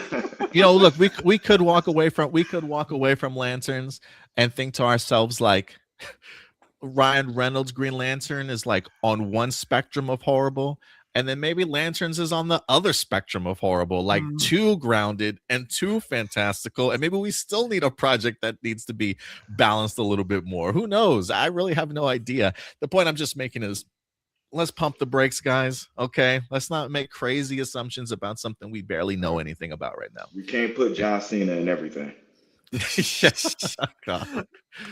But yeah, guys, let us know your thoughts in the live chat or the comment section box below. Let us know. Like, you know, it's crazy though. It's like, you know, we talked about, and this is what drives me crazy about the fandom, is that we are so quick to dismiss the things, or we're so quick to talk about the things that we hate, right? Or that we despise about what we see. I don't know if in the comment section I seen one positive thing. Like I don't know if I seen anybody lead with positivity. Like, what are the things that you actually liked about the trailer, or that you took away from the trailer that you liked, right? Like I personally would love to know that more than the things that you hated. And this is why we don't have like 50,000 subscribers right now. It's because we tend to try and find the positive in things instead of immediately trying to dismiss the stuff and break it down from a negative perspective. And so, you know, I would like to know, what did you like about the trailer? What did work for you about the teaser trailer that you're eager to see more of? Please let me know your thoughts in the comments. Someone's gonna reply, "It eventually ended." Yeah, so along those lines. These people are the same reason Hills isn't on the air anymore. Oh no! Hey, you're getting your boy back in Baywatch though. Yeah, that is true. If he's not doing a salamander ladder, I don't want him in. Oh, he's got to be the pilot episode. It's got to be. I just got to see those muscles flexing. I gotta imagine, you know, like I gotta imagine that lifeguards have to have easy access to a gym, so I'm sure we'll see it. I'm sure we'll see a salmon ladder for sure. What's up, Tony? It's good to see you in the live chat with us today, man. We just got done talking about Lanterns. Let me know your thoughts in the live chat, what you thought about the trailer. If it's positive, negative, we definitely want to know your thoughts. Hey, guess what, guys? What? That was just the first topic. That was just the first time. That's what I'm talking about. This is gonna be a 4-hour show, dog. This is gonna be about to be a 4-hour show today. Let's see how we'll let's see how we do on the other topics here. Next up, let's move on. We're gonna get into it's Indy's favorite topic, baby. We're gonna get into Star Wars next. We got some interesting. We have some interesting things happening when it comes to the Acolyte. Unfortunately, for me, no season 2 on the horizon. I think they definitely have buried this. But Leslie Headland is certainly still talking about the series, specifically in regards to details for what could have been in regards to season 2. Now, look, guys, I'm not going to gaslight you. All right. I'm not going to sit up here and say Acolyte was the greatest thing Star Wars has ever dropped. We definitely had our issues with the series itself. I think we certainly tried our best to muster positivity out of the series that we were watching. But I do think some of us on our council panel, after it ended, and maybe a couple of months afterwards, might have been open to the idea of like a potential season 2 may not have been absolutely terrible idea. I mean, you know, sometimes you got to let things breathe. You got to allow creators to hear some of the pushback, make changes kind of going forward for a season to really allow it to grow. So maybe canceled a little too early, but the series definitely had its problems. Okay. So we wanted to explore what possibly could have been, as Leslie Headland talks about some of the things she would have loved to have tackled, and maybe even some of the things that some fans were pushing back against. Real quick though, Tony Robinson said the trailer was solid, talking about the Lanterns trailer. But let's get into this article here. This comes from this comes to us from the Hollow Films, the Hollow Files, excuse me, the HollowFiles.com. The Acolyte creator Leslie Headland addresses the Ki-Adi-Mundi controversy, the controversy that separated the Star Wars fandom. We had a ton of this stuff that happened, but she was on the George Lucas talk show. Creator Leslie Headland finally addressed the controversy and clarified a couple other things. One of the many ridiculous points of controversy surrounding the Acolyte was the inclusion of Ki-Adi-Mundi, the Syrian Jedi introduced in The Phantom Menace. Certain sections of Star Wars fandom alleged that Ki-Adi-Mundi's inclusion in the series broke canon, as a character would not have been alive at the time, citing the character's birth year detailed in an obscure piece of non-canon legends. I think that's important to point out, non-canon legends. Headland chuckled at the question regarding Ki-Adi-Mundi's age and went on to explain how his appearance in the show is consistent with canon. Her response, look, man, I asked Pablo Hidalgo, okay? Like I went to the head guy at Star Wars, the encyclopedia of Star Wars, and that's what he told me. He says, I don't remember what he said about the birth date or lifespan, but Pablo said it was cool. And many people read the script. So it's not like she just like tossed this man into the show without doing kind of research. And if there's anybody that you get your decision making from or get the green light from, it's two people, Dave Filoni and Pablo Hidalgo. I think that's enough, Stuart. What about you though?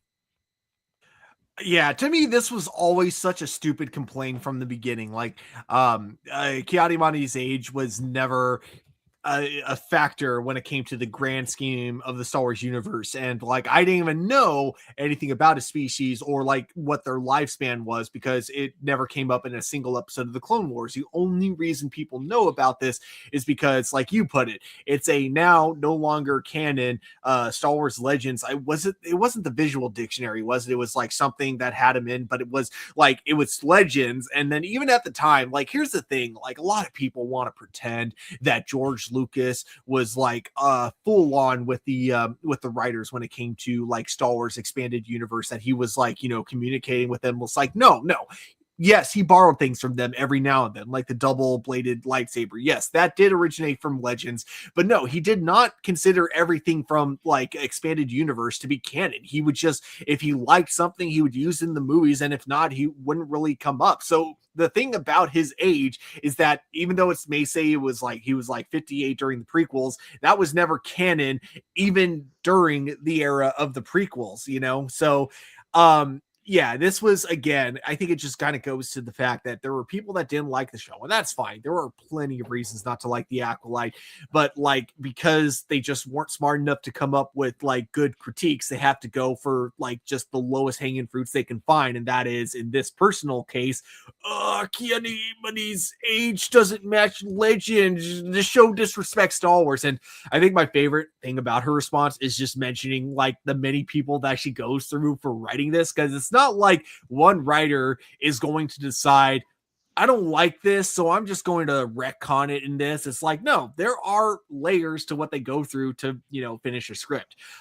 So, and the fact that Dave Filoni was one of the people that got brought up kind of just, proves that point. So again, plenty of good reasons not to like the Acolyte. If you weren't a fan of the show, that is totally fine. But if you actually claim to be pissed off about Ki-Adi-Mundi's age, you are full of shit. All right. I do not believe that is something that actually upset you. Even if you were one of the few fans that knew that before the show came out, I do not believe you are actually upset about that. You are full of shit. We shout out to Ricky G6 here. He's going through a lot in motion on the road right now. If I can't stay on here, I will tap in later. Appreciate you coming through, Ricky. What's up, Ricky G? What up, big homie? Appreciate you coming through. Headland went on to explain the controversy surrounding his status of the Jedi Council. High Council is similarly unfounded. She's saying in that scene, they mention we should alert the High Council, is what Headland explained. He says that, and because of that, you assume he's not on the High Council unless he's not gotten there. We should alert myself, Pablo Hidalgo said, if he's not on the High Council, that you can use him. Okay, interesting.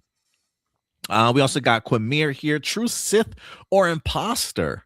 The art of the Acolyte basically confirmed that Quamir would go on to create the Knights of Ren.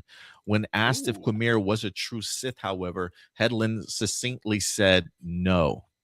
How do we reconcile this with information that Quamir was Plagueis' apprentice prior to him taking on Palpatine? That is unclear, as is why Quamir would label himself as a Sith of the Jedi if indeed he were not one. So she says he was not a Sith, but that the art of the Acolyte does confirm he would have gone on to create the Knights of Ren. We need more Quamir. Like, even if we don't get more the Acolyte show, I need more of Quamir in some way, shape, or form. I don't know if it's going to be in novels, in comics, in animation, a live action spinoff. I don't know. Like, if we were to get anything the Acolyte related, I would not mind a Quamir spinoff show, but I don't think that's in the veins of happening anytime soon. It just seems like there's a lot of potential for what they could build upon. Yeah. I think that I think like one thing I also had heard, I don't know if it's in this article, but from what I understand, like he was never actually Plagueis' apprentice. When we see Plagueis at the end, that was Plagueis spying on him, like, you know, and essentially he wasn't even aware of Plagueis' presence. Yoda and Vernestra Rowe in season 2. If you guys remember at the end of the Acolyte, they kind of left us on a cliffhanger as she was getting ready to speak with Yoda. What she was going to talk about, who knows? But it does say that Acolyte's final episode includes Vernestra Rowe visiting Yoda soon after she made the decision to cover up Quamir's crime and blame them on Saul. Headland confirmed that if the series moved further, and this is what I think might ruffle some feathers, Yoda would have helped Vernestra with the cover-up. Ooh. She says for sure, yeah. Don't come at me in the comics because he does it in the Clone Wars, so I don't want to hear about it. That's true. What do you think, though? I'm trying to think. What does she mean when he did it in the Clone Wars? What was he covering up? I don't remember. But she says that Yoda would have assisted her. Because if she's referring to Sifo Dyas and like the clone army, no, because like Yoda didn't even know about that. So, like, I'm trying to figure out what she's referring to because he did it in the Clone Wars. As of now, I will admit I don't know if I agree with Leslie on this. I need a little bit more context. Yeah, I would need a little bit more context too.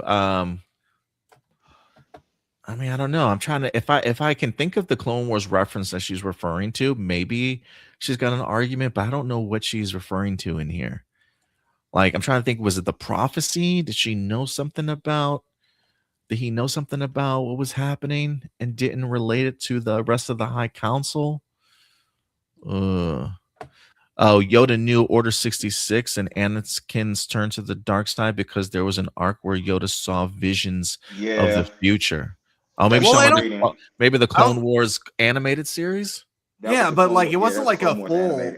It was like a hazy vision. I don't think he fully understood what that vision meant, though. Did he? Hold on. It says right here. It says in the final episode of the series, fittingly titled "Sacrifice," Yoda completes the spiritual quest that was necessary for him to learn to preserve his consciousness after death. In the climax of all of that, Yoda learns there is another Skywalker, and the sound of Darth Vader breathing plays while the screen goes white. When he returns to the council, Yoda keeps this information a secret, but he does say that he sees a path towards victory, not in the Clone Wars, but for all time. The only coherent interpretation that I could see of these events is that Yoda was given a vision of what was to come, and he chose to sacrifice the Jedi Order in order to destroy the Sith once and for all. Oh, boy, I'm gonna tell you right now, the boy fans would be in an uproar if we had seen this for sure. Sure. Look, I'm not necessarily against challenging lore a little bit. I don't know. Like, that feels like a really big swing to me personally, Stuart and Indy. I can see why she would kind of go that route. I guess it would really be like upon the interpretation of the writer, and if you do make that decision canon, that's a very interesting one. Again, I'm not one to think that the Jedi are above sin or are perfection type of thing. They definitely have made their it's what Luke Skywalker talks about in The Last Jedi, the idea of like their hubris sometimes getting the best of them and thinking that they maybe necessarily know better. So, but it's just like, damn, Yoda, like Yoda, come on, Yoda. So that one's a little bit hard to swallow.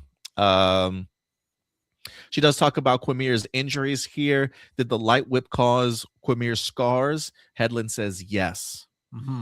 This confirms the longstanding fan theory of his injuries were given by his former master, Vernestra Rowe.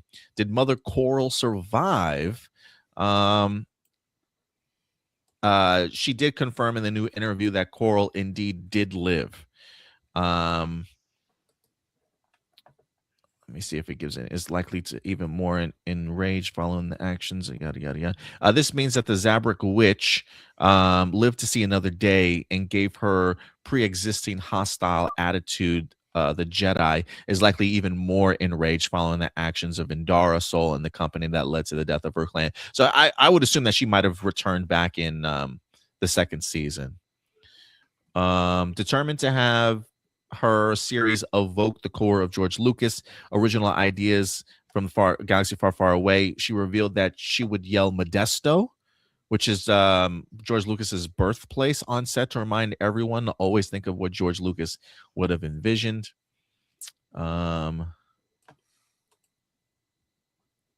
She also posed a question to George Lucas, while not actually George Lucas, but the George Lucas impersonator on the show, about the opera scene. She says, do you feel that in Revenge of the Sith, during the sperm opera, she calls it the sperm opera, when Palpatine says that Plagueis could create life, is he lying or is he telling the truth?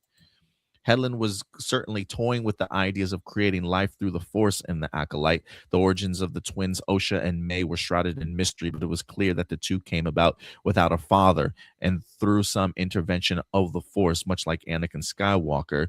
We suspect Headland would have eventually connected Osha and May's origin to Anakin's and perhaps explained that Darth Plagueis learned the ability to create life through his studies of Osha and May. I don't know, man. There's just, look, I may not necessarily agree with everything in regards to Leslie Headland, but there are certain things that I can't take away from her. And one is that she is a true Star Wars fan.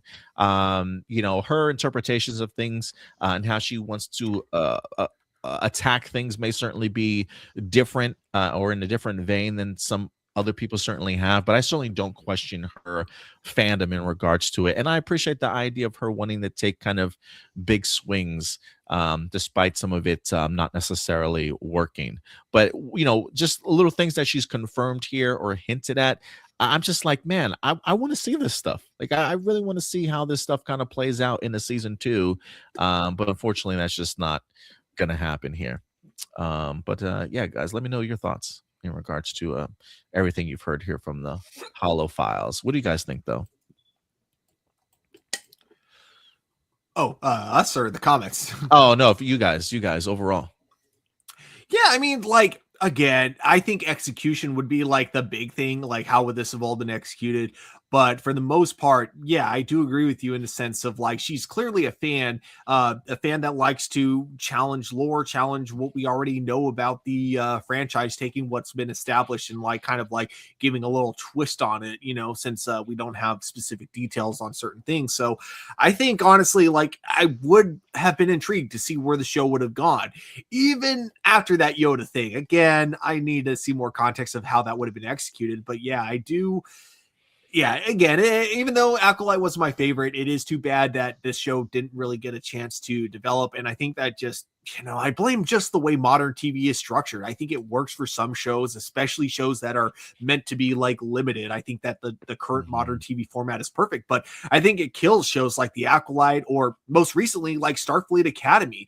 I think Starfleet Academy would be such a better show. Not to say I don't like it right now. I do like Starfleet Academy at the moment, but it would be so much better if this was structured in like the old school format of like giving it at least 20 episodes. Because the most recent episode, you had the character Sam going through this big change from the previous episode, but we didn't really get to explore that big change. We didn't get any episodes with her in her new, like kind of with her new memories. Yeah.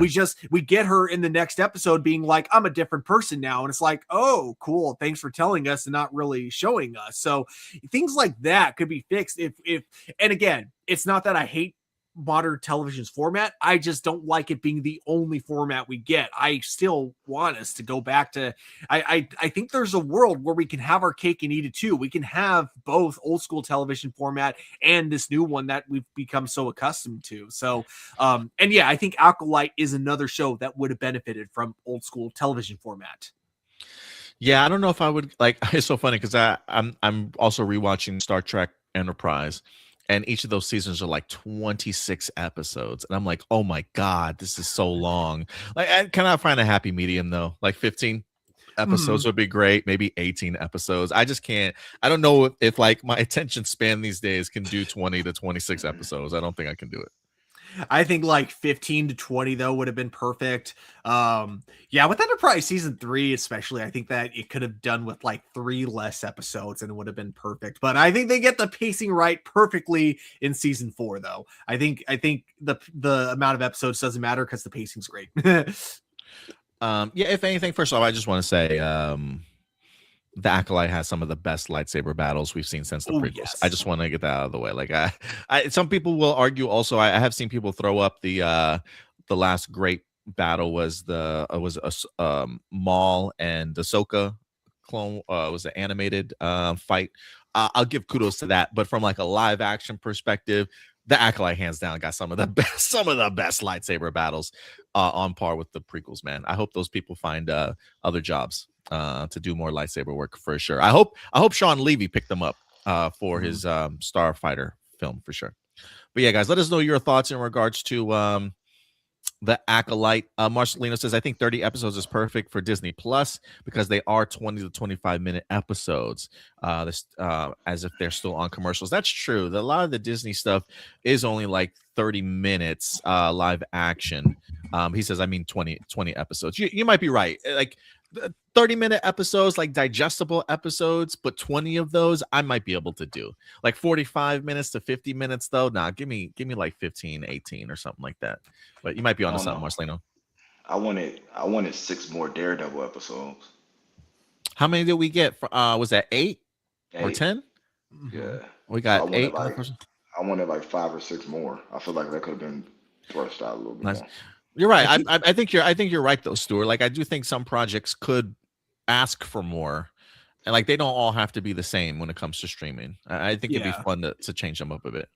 Because Daredevil, I think, like, when you're looking at the Netflix shows, the pacing was so perfect for those. 13 episodes was exactly what that show needed. It would have been kind of cool if we got that with Born Again. Yeah, that would have been pretty dope. But yeah, guys, let us know your thoughts in regards to what the Acolyte showrunner Leslie Headland is spilling the beans about when it comes to season 2. But that's not the only Star Wars we got today, because the Mandalorian and Grogu got some new details. We are on the final stretch here for the Mandalorian and Grogu, set to go ahead and drop in theaters this upcoming May. We got Empire Magazine that's doing a big preview issue right now. Looking forward to it. We wind up getting some new exclusive images from the Mandalorian and Grogu, thanks to Empire Magazine, with some new details for us to kind of explore. So let's go ahead and dive into this a little bit. First up, let me see. Let me bring up this first article here for you guys. We're going to talk a little bit about Din Djarin himself. That's right, the Mandalorian himself. From the trailers, we do get the opportunity to see that he does remove his helmet at some particular point in time. And this is what the Empire Magazine had to say. Din Djarin removing his helmet in The Mandalorian and Grogu made total sense, is what Pedro Pascal has to say. It's not a decision taken lightly for Din or his creators. It's a tricky thing, is what director Jon Favreau had to say, because you want to see his face, but the archetype is that of the helmet. How do we find a way to do it without undermining everything that we developed about the Mandalorian creed? Whatever reason for Din's unmasking, it offered a chance to really see Pedro Pascal let rip, while he still shares the role with his other fellow performers. Much of the film has Pedro under the Beskar. They say you'll see Pedro in the armor, both with and without his helmet, is what Jon Favreau winds up confirming. He's a pretty physical performer, so we pushed a little further than we have in the past as far as what he's doing, helmet off. So it looks like we're probably going to get some more some action from Pedro Pascal in here in the armor. Pedro himself talked about the motivations for Din being unmasked felt just right. He says, when we got to that part, all I can say is that it made perfect sense, and it was what I was hoping would be the reason. If I were to pitch something, I would say the only thing that makes sense is, and that's exactly it. He filled that blank. I said immediately, John, that's exactly what I was hoping to hear. This is the way. So they are suggesting the idea that, look, however, Din Djarin is certainly going to take off the mask, because they have done it very limitedly. I think we've only seen him with his mask off twice so far, and both for really good reasons. So the idea that we're even getting to this point in the trailer, in the movie, where his mask comes off, one, I think certainly makes sense because it's Pedro Pascal. But the fact that they found another reason in here makes sense. I think the potential reason might be, and how do you feel about the idea of this, his helmet coming off for the movie at all? What do you think, Stuart? Oh, if I had to guess, like basically the only times we've seen him taking off his helmet in the past is when it comes to Grogu in one way or another. The first time it was because he wanted Grogu to finally see his real face, you know, when he was saying goodbye. The second time was when he had to take it off for a camera because there was no other way to complete the mission that he was currently on, the mission that he was on to basically save Grogu.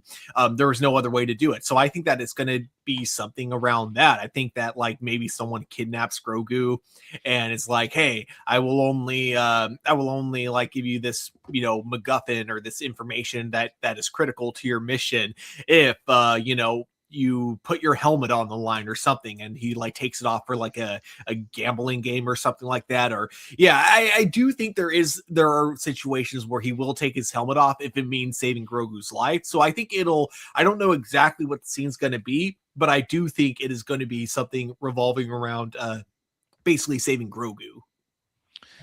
You might be right there. What about you, Indy? How do you feel about the idea of seeing Pedro Pascal's handsome face? Do you think they found a pretty good reason behind it? Any suggestions as to what you think it might be?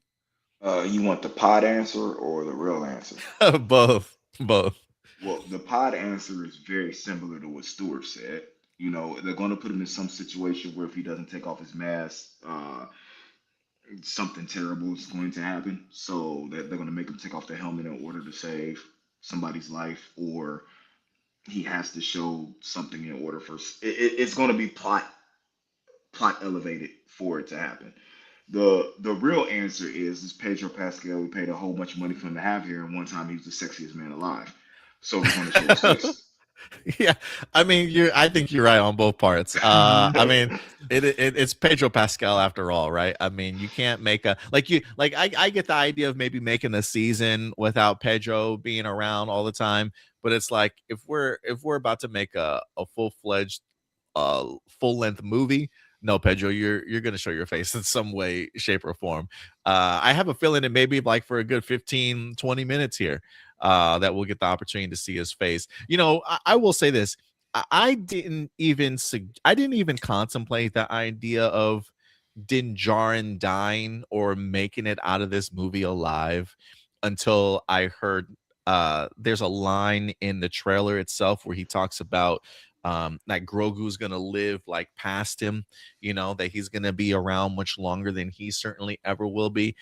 And I just think when it comes to Din Djarin ever having to remove his mask, I think it is based off of some sort of sentimental moment where he has to say goodbye, or he's got to, save Grogu, or give him his final wishes, or his like final inspirational message that he can give to Grogu kind of moving forward. So, I've never once contemplated the idea like, oh, Mando's not going to die in this movie. He'll move on. But there's a part of me now that's thinking to myself, is that what we're talking about here? Right? Like Pedro feels like he's the type of actor, especially when it comes to this character. Like if he's going to sit there and say, you know what, John, this was like the reason I would have loved to have seen it, and he completely nailed it.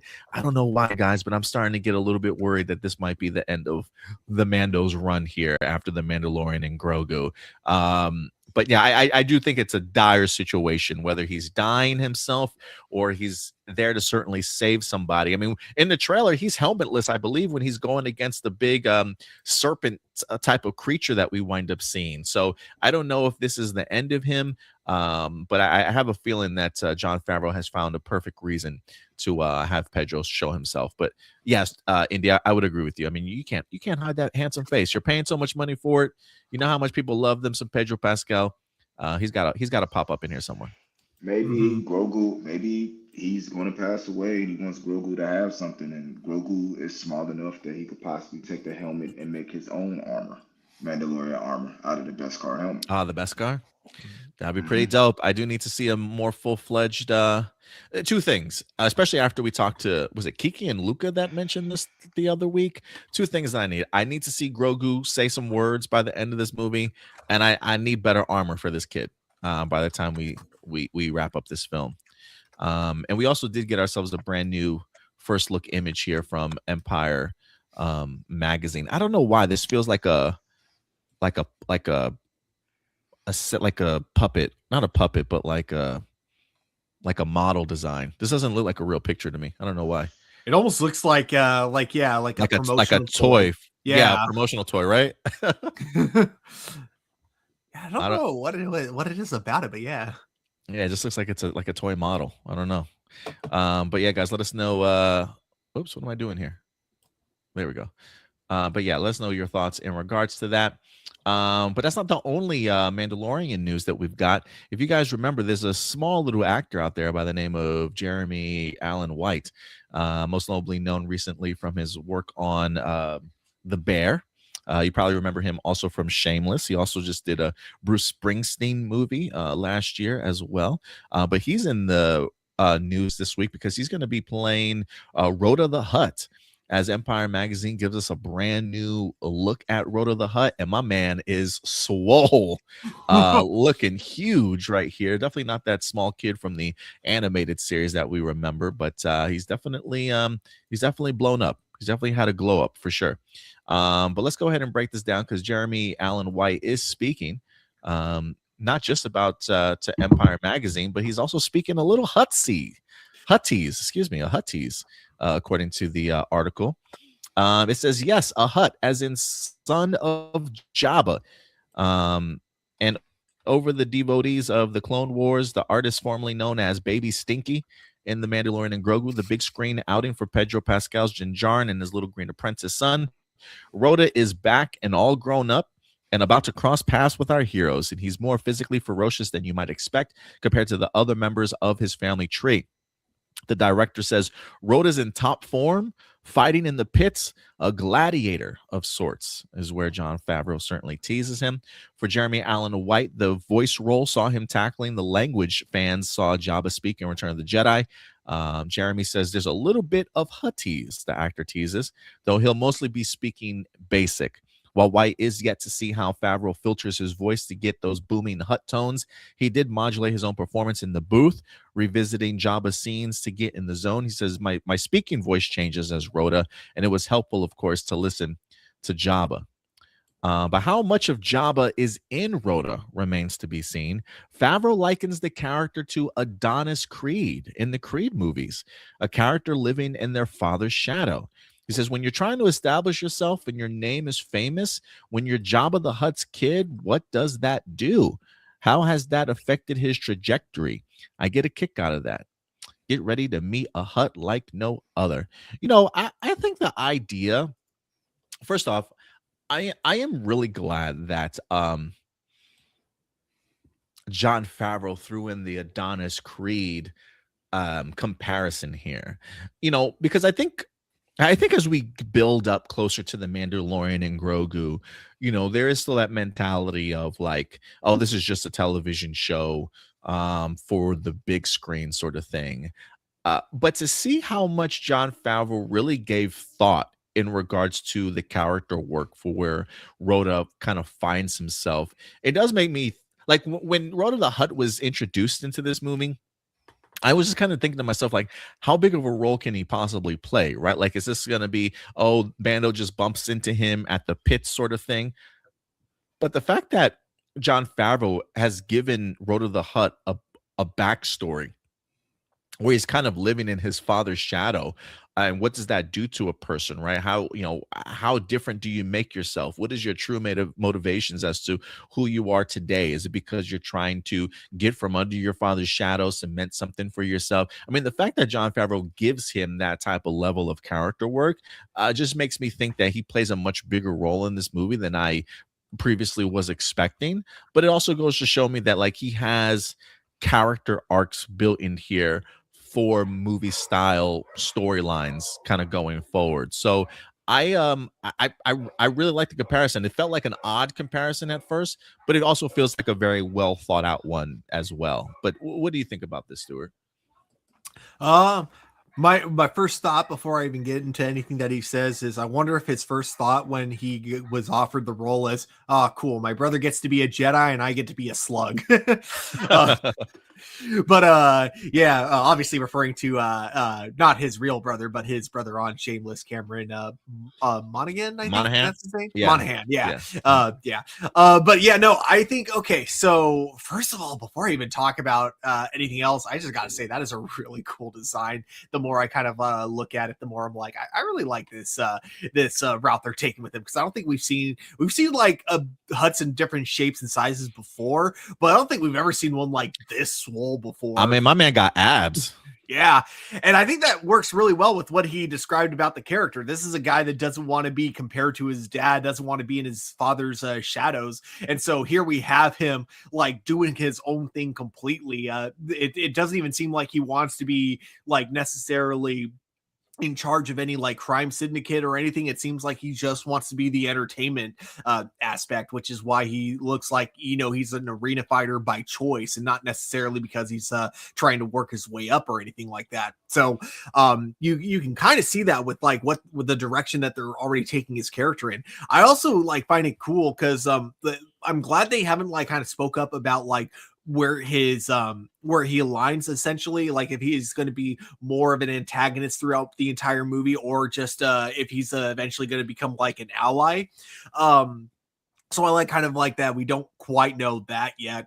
And yeah, I think like it's interesting too, because the character that we saw in the original Clone Wars animated movie, Stinky.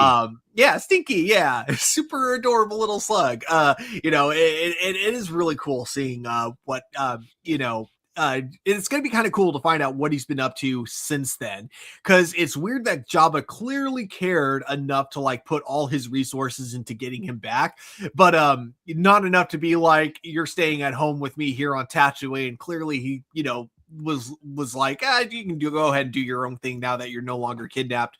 So yeah, I'm curious how much of his backstory gets like really expanded upon in this. Yeah, and also I do like that Jeremy. It seemed like it's he really took the role seriously in the sense of like trying to make sure he nailed the dialect of it, learning the language of Jabba the Hutt, rewatching clips of Jabba the Hutt to totally nail the exact way that he speaks. I'm really excited to see like what it's going to sound like when we see him in this movie, because I don't think in live action, we haven't gotten a Hutt speaking English in live action, only in Star Wars The Clone Wars. So if we see him speaking, well, I say English, even though in Star Wars it's, I guess it would be considered basic, but it'll be kind of interesting seeing him, like seeing the first live action Hutt, like actually speaking in English and stuff. Just everything about it seems kind of intriguing. Yeah, I gotta agree. I am really fascinated to see what they wind up doing here, and I'm glad we're getting a little bit more preview. You know, we talked about the idea of like, man, this movie is about to be dropping in May, I believe. I believe it's May this year. How the marketing for this is kind of had a little bit of a slow start, but I think you can kind of feel the momentum kind of picking up now to let people know, like, hey, a Star Wars movie is coming out this year. So I am curious to see how this how it does, but the marketing campaign is definitely picking up.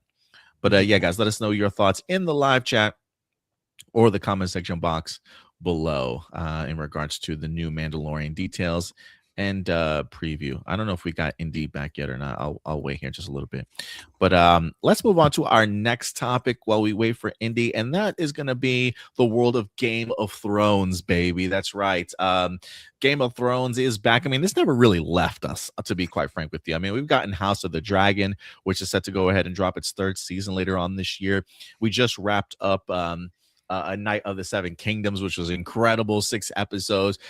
This is what we're talking about too, Stuart. Like, I could have done with 10 episodes of A Night of the Seven Kingdoms, but I know a lot of that is really based off of just the novellas of George R.R. Martin. I don't think they're really long stories either, so 6 episodes probably works really well for A Night of Seven Kingdoms. I'm just hyped for a season 2, but I think my fiance pointed out to me that the last episode was about 4 or 5 pages of the book.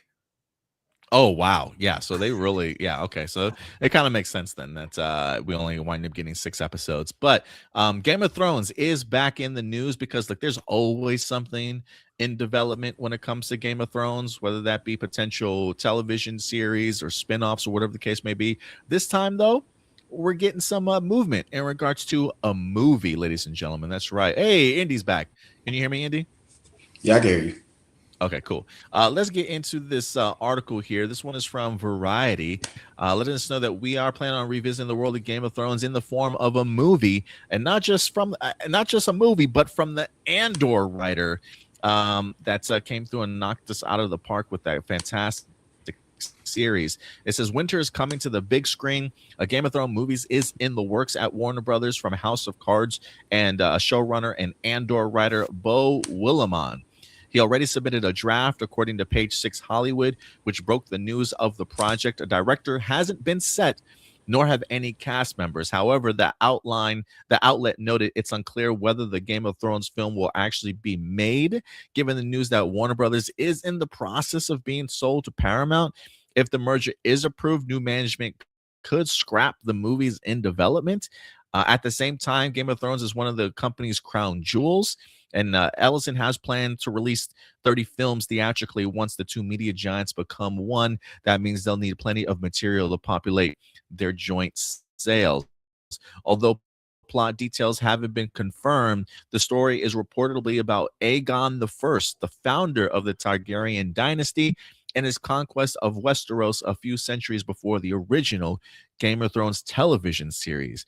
Aegon I has never appeared on screen, but the royal family, which eventually spawned the ice blonde Daenerys Targaryen, played by Emilia Clarke, has been the basis of the HBO's 2 successful spin-off series, House of Dragon and A Night of the Seven Kingdoms. So it looks like story-wise, it's potentially teasing Aegon's conquest or Aegon I. But still kind of up in the air based off of where things can go from a I don't know if I got you here or there, from a Paramount WB merger kind of standpoint. What do you think about this though, Stuart? Yeah, when it comes to the Paramount Warner Brothers things, yeah, I don't know what they're going to be doing with this in terms of that, but in terms of the concept of the movie, if we're just talking about that alone, I think that there's definitely a lot of potential there, especially, you know, if you get someone who's worked on Andor before, because one thing that Andor does a great job at is like taking this fantastical world, but finding like the perfect ways to kind of relate it to our reality, you know, through sometimes subtle, sometimes not as subtle social commentary, and then also knowing the big thing too with the Game of Thrones franchise is, unlike Star Wars, Game of Thrones is never meant to try to go for a family audience. It's always going for like kind of the older crowd, and it's always trying to be dark and mature. But there are definitely times I feel like where in the original Game of Thrones especially, where it felt like kind of they were going like, I don't want to say they were trying too hard, but it was done in a way where it feels like you're less saying that this, like, you are saying that something, you know, like, is bad, right? But you're also kind of normalizing it in that same way. Whereas Andor, I think, and I'm talking in terms of like, you know, the assault that happens like in, you know, Andor compared to Game of Thrones, you know, whereas like in Game of Thrones, it feels like you kind of like, it happens so much on the show, it feels like it almost becomes normalized. Whereas Andor, because it only happens once, and that one time it happens, you know, it's so hard to watch and so ugly. It very much, I feel like that hits the message across a lot better than what Game of Thrones was able to do. So I think that like kind of taking this kind of writing, someone that's worked on this show, because I don't know if he's written that episode specifically or which episodes he's worked on, but I think it's just taking a writer from that show, knowing exactly how to take a fantastical world, you know, find the right ways to kind of reflect our reality, but also knowing how to be dark without going too far. I think that that is what you need when it comes to keeping the Game of Thrones franchise going.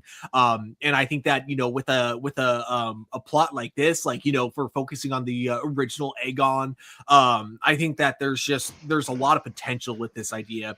Now going to the Warner Brothers Paramount side of things, yeah, that definitely throws things up in the air as to whether or not this would even be made, and if it was made, to be honest, just with how much is going to change behind the scenes, I wouldn't doubt if the concept for this movie were to stay alive, but it gets completely redone in terms of like who writes it, who's directing it, and then by the time we finally get it to theaters, it feels less like Game of Thrones and feels more like you know, I guess like a more fantastical, like Dungeons and Dragons type movie. Like it ends up being PG-13, trying to go for a wider audience because it's all about the money. You know, that's unfortunately that's the direction I could see it in if we're talking about like the Warner Brothers Paramount merger. Personally, I hope it doesn't go that direction, but that is definitely the concern I kind of have. Yeah, I mean, we all know that they do like to bring in maybe new creatives to work on some of this stuff. So yeah, if a merger does happen, always a possibility that even though it is Bo Willimon that's doing the writing, I mean, maybe they bring somebody else in to do a second script or a rewrite for the movie and bring in a whole new creative team. That's definitely a possibility. What about you, Indy? How do you feel about the idea of a Game of Thrones movie being in the works? The idea of them tackling Aegon the First. Do you think that's a good decision for them to go, especially with the Andor writer attached to it? How I feel about this is you got to do what you got to do. Um, Apologize, guys. Gimbal died, so I switched to cell phone. Um, you got to do what you got to do. If you're not going to finish the books, you can't go forward. So the only way you can go is backward in order to have something to write about. It's interesting. It's interesting enough to keep us going, and the reason why I say I feel like it's going to be interesting enough because House of Dragons has us hooked. We know what the finale is. We know what all this is going to end up at. We know the lore and the history, but the retelling of a story from the proper perspective is actually what keeps us linked into what's going on. So, A Night of the Seven Kingdoms, regardless of what a lot of my friends would say, I thought was amazingly written. And Yeah, I love it. the fact that damn the entire story, you know what I'm saying, for this took place at a festival. You know what I'm saying? Like that all the episodes happened over the course of a couple of days. So and then the reslashing of him going there's seven kingdoms. No, there's nine kingdoms. And then it's switching to a Night of Nine Kingdoms. That it's and them possibly going to Dorne. This is something that interests me a lot. And I would love to see Aegon the First from Aegon the First perspective, rather than a Mm. retelling of people. Uh, it's like you remember that telephone game where everybody Yeah. had the cup and you kept passing it, and as you got further down the road, the story kept changing. I would love to see a one-on-one direct story of what happened. You know what I'm saying with this, in order to know it will actually make Game of Thrones, House of, actually make that stuff more interesting. You know what I'm saying? And then you're trying to figure out, well, what if the story switch at? Because Mhm. they're telling us way down the line this and this with Daenerys because of this, and this. But what if we come to find out that all of that is, you know what I'm saying, just story in order for a cover up to make somebody look better? You know what I'm saying? There was it'd be really, really interesting to me to see where that goes. You know what they say? They say winners write history, right?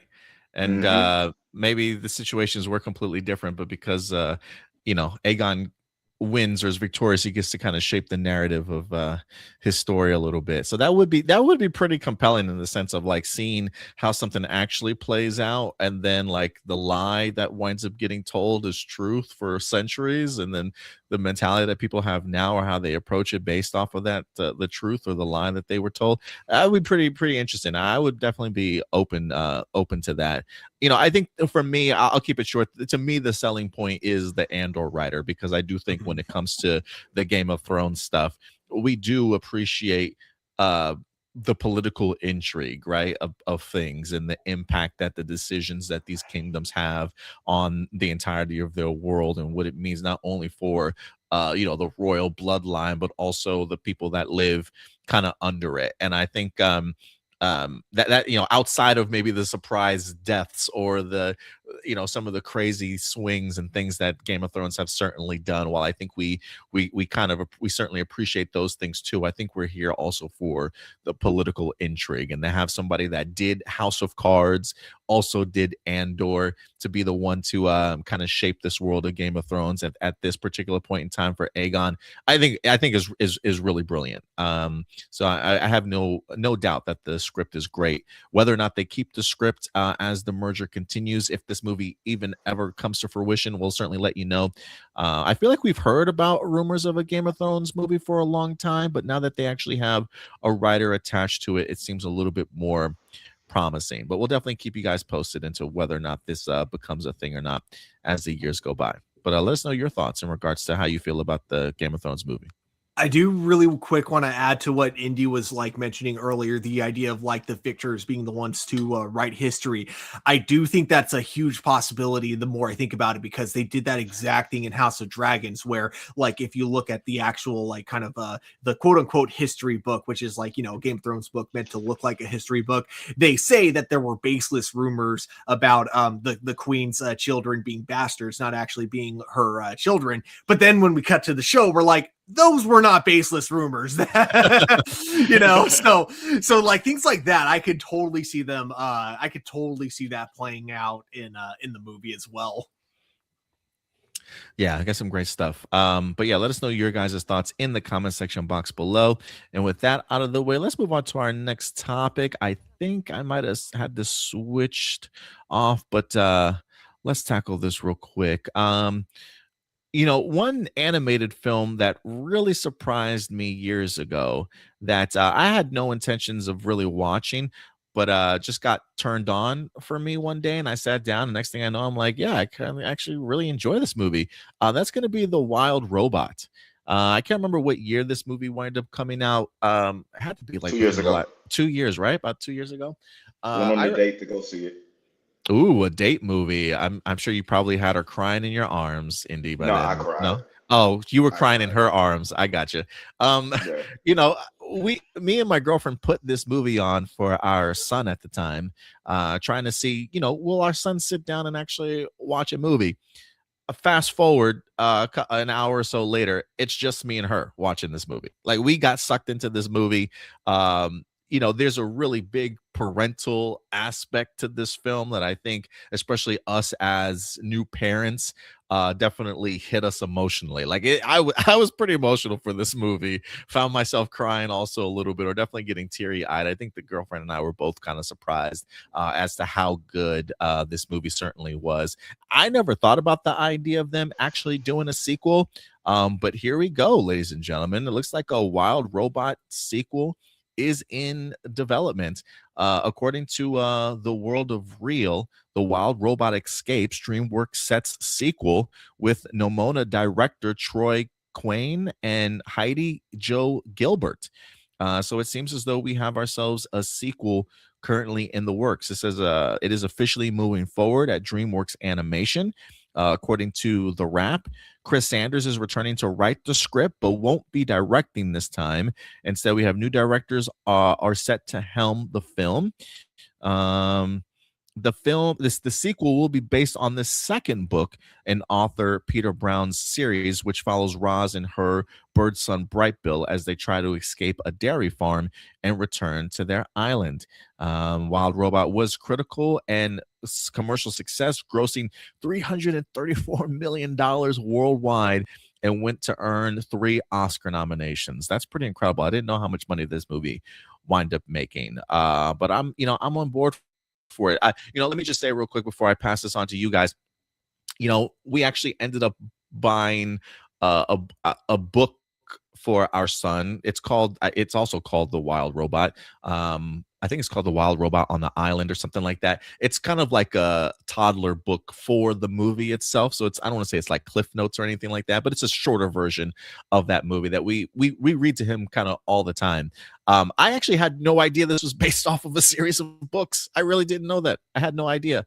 So the more I'm learning a lot more. I didn't even know there was a second book in this series. So at least they have really great work to certainly adapt from. But I expect, especially if they're bringing back the first writer that adapted the first book and now he's coming back for the second one, I expect this one to be just as emotional. And again, I think as a parent too, it really just kind of hit on everything in regards to seeing your kids grow up, the protective nature that we certainly have, the ability to kind of let them go and be able to have them kind of grow on their own, and the worries and the trepidation that you might have in regards to releasing them out into the world, sort of thing. As I watch my son go from 2 to 3 to 4 to him, about to go into school and experience like new phases of life, sort of thing. I'm just like, dude, I relate to Roz on such an incredible level. It's pretty amazing in regards to what they were able to do with the first film and allowing me to be emotionally connected to Roz and her growth as learning who she is and where her place is amongst the world, and to Brightbill also. So I'm all for it, man. I'm ready for a sequel to be here. But what do you guys think about them doing a sequel to this? Like for me, now I feel like the two of you are definitely going to be able to obviously relate to the parent aspect of the movie a lot more than me. For me, I freaking loved this movie. I thought, like, in terms of its animation and story, they were both absolutely incredible. Very emotional movie. That being said, it's definitely not one I expected to see a sequel to, only because I feel like its story wrapped up so perfectly in the end. So I think that's like, I loved it so much, but I don't know where they could go with the sequel. And I think that's what kind of concerns me about it. And it doesn't mean that I think it's going to be bad. It doesn't mean I'm not going to see it when it comes out. It's just that as of now, hearing that there's a sequel coming out, I don't know if I would call myself hyped for it yet. But I want it to be clear that just because I'm not hyped for it, that doesn't mean I won't see it when it comes out. And it definitely doesn't mean I didn't love the first movie. I really did. So I'm also just really happy too that something that isn't a Disney movie that's animated is also doing well enough to be able to get a sequel, because you don't see that happening with like anything that isn't like Disney or BlueSky, so, or you don't see it happening often, I should say, with movies that aren't Disney or BlueSky. So it's definitely, this movie's popularity does definitely make me happy. So what you're saying is you hated the movie and you don't want a sequel, is what you're really saying. You just quoted me word for word. You did not over exaggerate a single thing, man. People can clip what you just said and repost it, because that is exactly what I said. No, I love it. I love the fact that you got a perspective outside of us being parents out here. So I appreciate the point of view, Stuart. What about you, Indy? How are you feeling about this one, man? I don't know. I don't relate to it from the parent side. I could care less about being a parent. It was a good movie.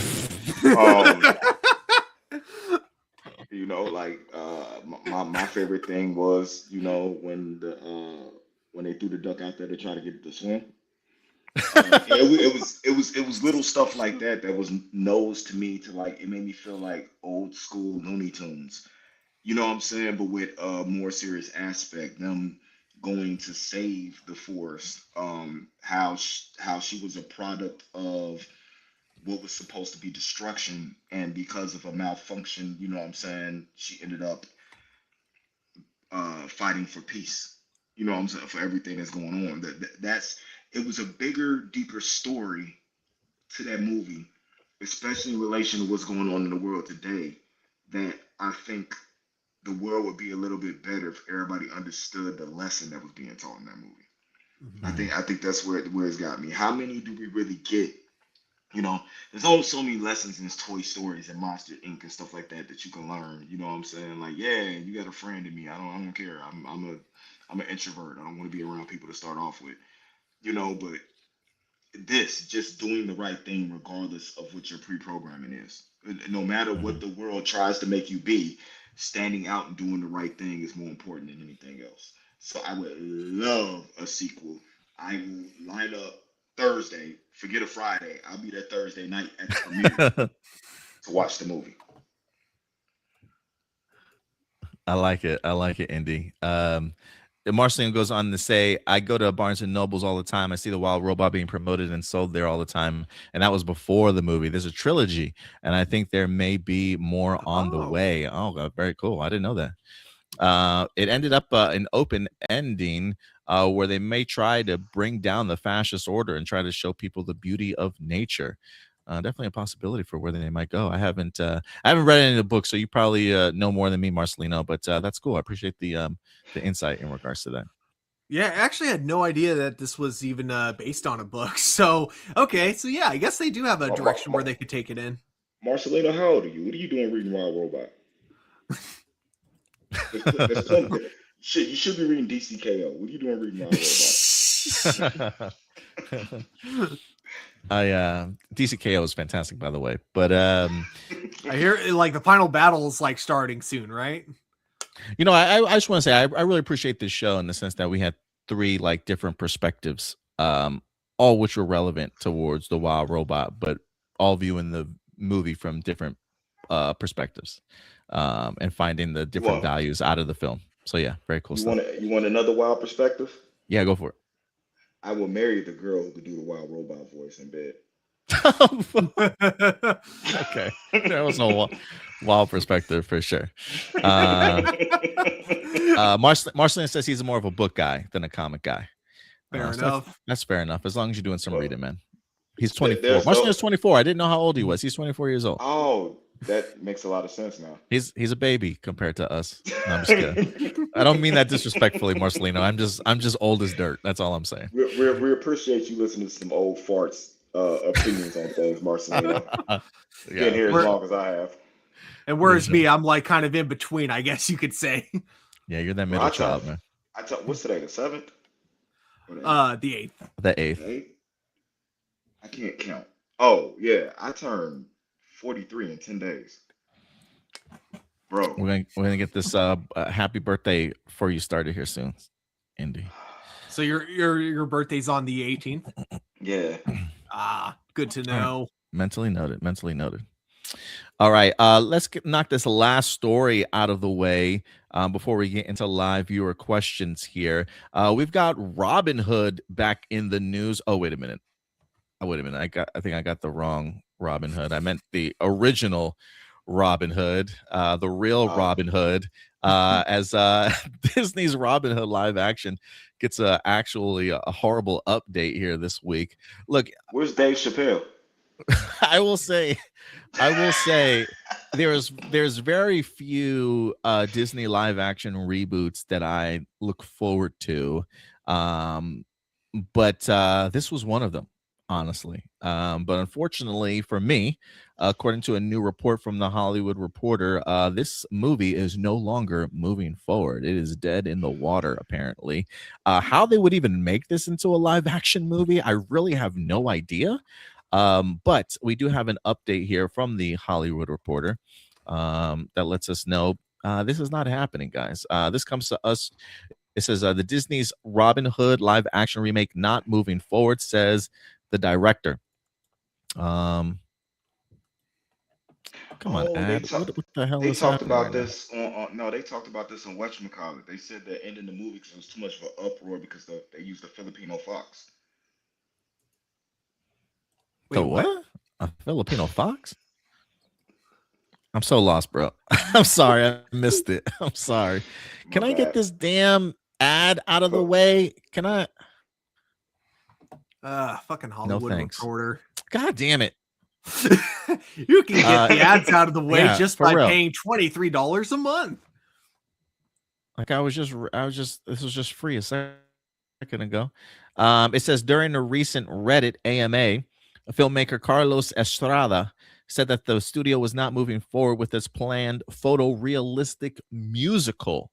So that's the route that they were going. Photorealistic musical. They reported back in April 2020 that it was in early development on the movie for the streaming service after deals were finalized prior to the industry shutting down amid the COVID pandemic. It's dead, sadly, is what Estrada said, wrote in a response to the question about the project's status. I say sadly because I actually thought there was something really special and original there, some truly extraordinary music we had figured out for it. The director added, I keep daydreaming about doing it independently with different characters. They also reported that Carrie Grunland was writing the script for the feature remake that would be a hybrid of live action and CG. She had previously worked on the 2019 version of Lady and the Tramp. So yeah, it doesn't look like it's that was officially, another according to version the of that. director, it is dead. I recently just rewatched this movie with my son. It's been a few years since I watched it. I actually kind of forgot like how slow the pacing is in this movie. It's kind of a slow burn of a film. Still makes me laugh though, and I just enjoy the premise and the story behind it, and the idea of using animals as the characters. I thought was pretty genius. But love the musical moments for sure. I would have loved to. I think for me, visually is what I was really had me appealing. Like I found really appealing about the possibility of what this could have become. So a little bit bummed that this isn't going to happen, but I know Disney right now is very picky about the projects that they do live actions for right now. I don't even know if this was on anybody's bingo card for something that they really wanted to see. But I just think from a filmmaking perspective, it would have been an interesting one to tackle. I'm gonna go ahead and say that I'm kind of glad. Okay, just from hearing what the project was going to be, the photorealistic Musical. Yeah, I'm kind of glad this movie didn't get made. Okay, the only, and keep in mind when I say this, I know this is gonna sound weird, but I swear I'm not a furry. All right, the only way I would have been interested in this movie, if they were doing it with the animals, is if they actually use like real costumes, because then that would have been at least been something new, something really kind of unique to see. For live action. But if they're just going to do photorealistic humanoid animals, retelling Robin Hood for like the millionth time, that doesn't sound appealing to me. So I'm more than okay with this being canceled. And, I get why they didn't use humans, because we've gotten like a million Robin Hood movies. And, since Indy brought up Dave Chappelle, I'll just say that I don't think any of them have gotten it better than Men in Tights. I still think that's the best Robin Hood movie. I don't think this would have worked. I at the very least, I don't think I would have enjoyed it personally. So I'm okay with this being canceled. Also, hey, shout out to Frankie with a $5 super chat. Talk about being old, Adam. When you spoke about the original Robin Hood, I thought you meant the 1938 Errol Flynn version. Welcome back, Indy. Yeah, man. Sorry to tease y'all like that. Yeah, this was my OG Robin Hood right here before I got the Kevin Costner one. But shout out to Frankie, man, for the $5 super chat. Thank you so much. 2018 and Robin Hood Man in Tights to me are the two best versions of Robin Hood that I've seen. The 2018 Robin Hood was really good. Which one was that? Was that the Egerton? Yeah, that was I the don't think I've seen it. I think I saw that in theaters. Man in Tights to me is everything that Robin Hood was supposed to be. I do like. It's been years since I've seen it, but I am a big fan of the Kevin Costner Robin Hood for sure. Yeah. Yeah, that the Man in Tights. and Men in I'm Tights. sorry. No, the Man in Tights reminds me of Princess and the Bride. I think that's why I like Men in Tights so much. Yeah. Yeah, no, I agree with you there. But The Princess and the Bride, it feels like a Mel Brooks movie. I know it's not, but it kind of has a Mel Brooks vibe to it, just more family friendly. Yeah.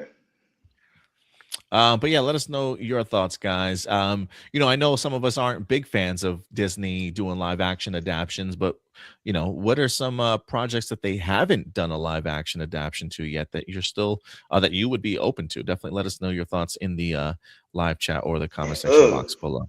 They say photorealistic, and I keep thinking of the live action musical version of Cats that they tried to do when they had the CGI cat costume. Yeah, no. Yeah. We don't want that. You don't want to see like you don't want to see like a fox's butthole or something in the screen. Yeah, we don't want that. No. Yeah, let's not go that route. And then they'll probably have like Megan Fox as the lead, just because it'd be Made. I see what they Megan did Fox there. and Jamie Fox and Michael J. Fox. I love it. If that's the direction they took it in, maybe I'd give it a chance. You'll be more open to it. Yep, you'll be more open to it. All right, y'all. That will do it for all of our live viewer. That would do it for all of our main topics today. But Stuart, I think you know what time it is. I do indeed. Now, everybody, it is time for live viewer questions.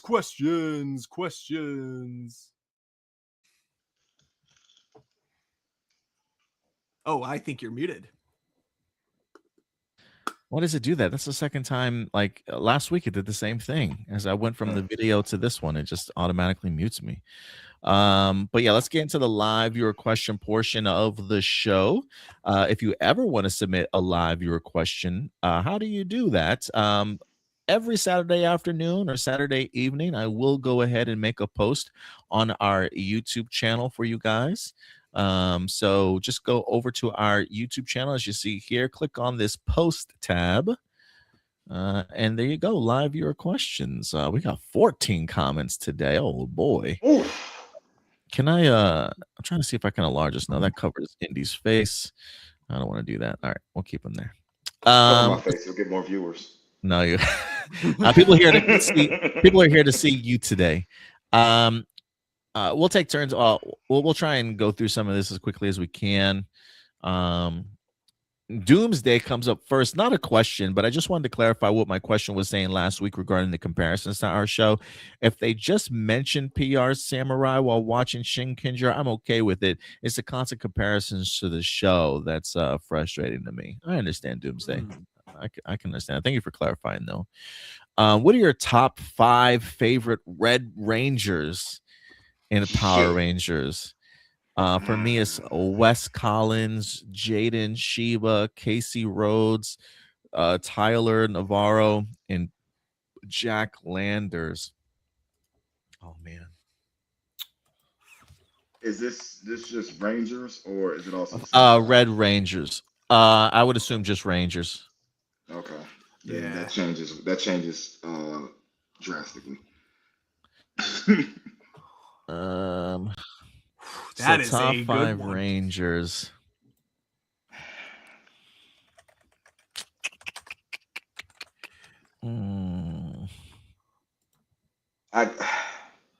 Casey Rose from Jungle Fury. I was like Casey. Who's he? Oh, okay, Jungle Fury. Okay. Yeah.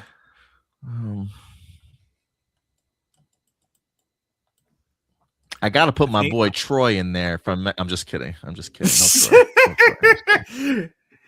I'm kidding. All right. I'll go first. I think I got mine. Okay. I got to give a shout out to the OG. So of course I'm going to put Jason in there. I'm also going to go with Casey from Jungle Fury as well. I love all the characters from Jungle Fury. And then I'm going to go.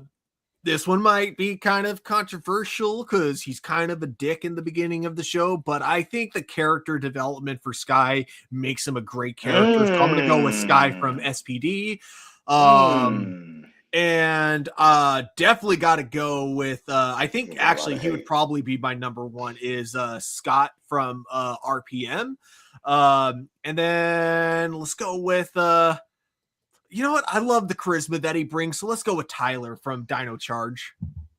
Ooh. Boy, yeah. Yeah, he definitely made my list for sure. That's a tough one. Yeah, I'm definitely gonna Tyler's definitely gonna be on my list. I'm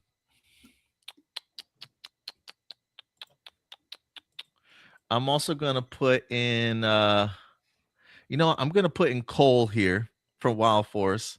Ooh, nice. You know, I'm also gonna go Tommy Red from Zeo Ranger here.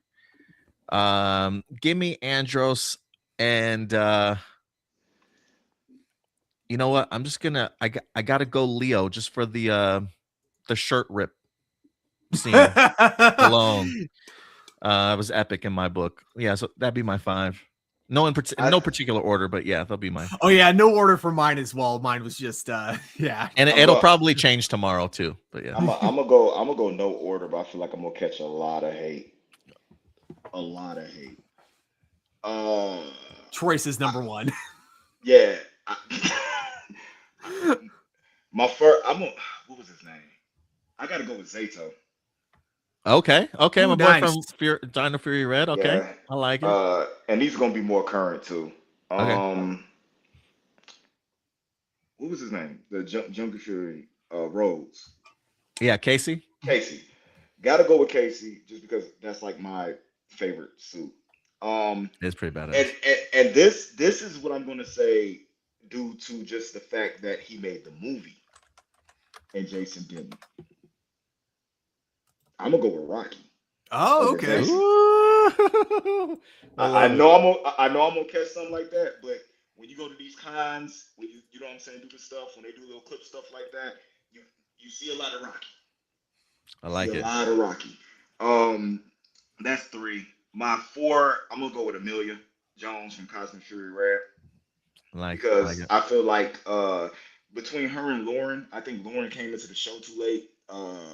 Amelia had a lot more, you know what I'm saying, time. You got to watch her develop over seasons and when she became Red. So I have to go with that. So that's 4. And who's the I want to say Tommy, but I haven't said a black character yet. My boy with the dreads, with the braids in SPD. Oh, started off as a thief. The Jack? Yes, I gotta go with Jack right. Landers. Yeah. Gotta go with Jack Landers. Like no Tommy, no Tommy, no Jason. My bad, guys. Y'all know, but I'm a Tommy Green White fan. I never liked him in red. So if I had to replace, I keep seeing a lot of Wes on here, and he might be my audible between Leo. I might drop Leo. I just put Leo in there for the shirt rip, but Wes himself, man, was pretty. Hey, that's a good list, Tony. That's a good list. Yeah, Jack Amelia, Wes, Carter, and Scott. Yeah. I appreciate it, Tony. Let's see here. Of all the movies that you watched in 2025, which ones are your top 3 favorite movies? Mine's are Sinners, Superman, and Thunderbolts. Oh man, that's a crazy lineup. Hang on, I actually had it written down.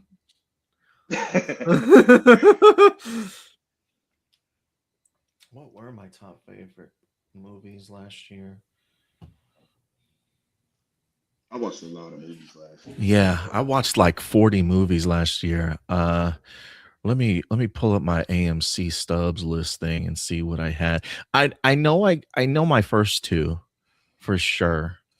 I'm just having trouble figuring out my third. We had planned on trying to do a top. I think we did record did we ever record that, Stuart? I don't remember if we did or not.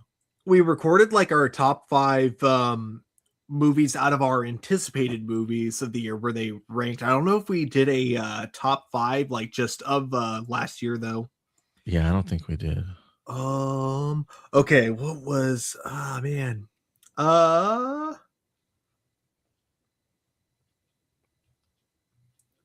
Damn, I thought I had it all written here. Okay, I got my top 10 from when y'all was gonna do the thing. What's your top three? What were your top three ones? My top three were my first one was Sinners. Mhm. It was Sinners, Demon Slayer, and why do I have these all out of order? Sinners, Demon Slayer, and the SpongeBob movie, such a SpongeBob story.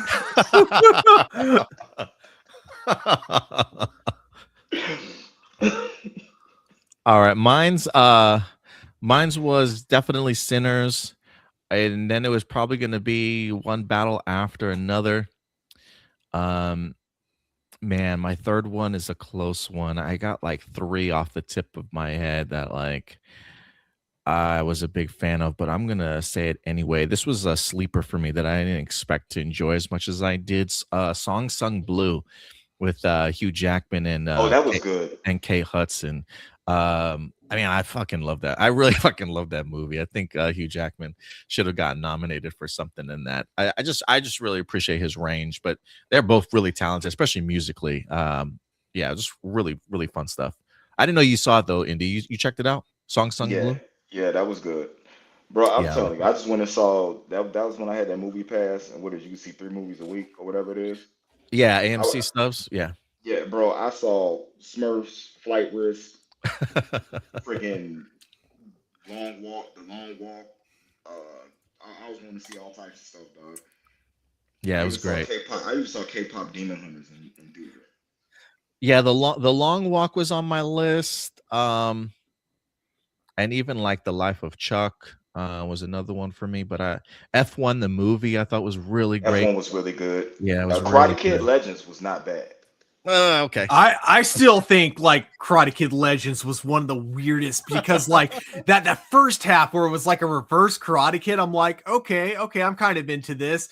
And then the second half is just when it got like too bizarre for me, where suddenly Jackie Chan's like, yeah, we need to bring in Ralph Macchio because like he has to teach you karate so you can fight in this karate tournament. But then when Ralph Macchio shows up and he starts teaching karate, he's like, no, we got to start teaching him kung fu moves, even though he already knows kung fu. Okay, so Yeah. I got mine.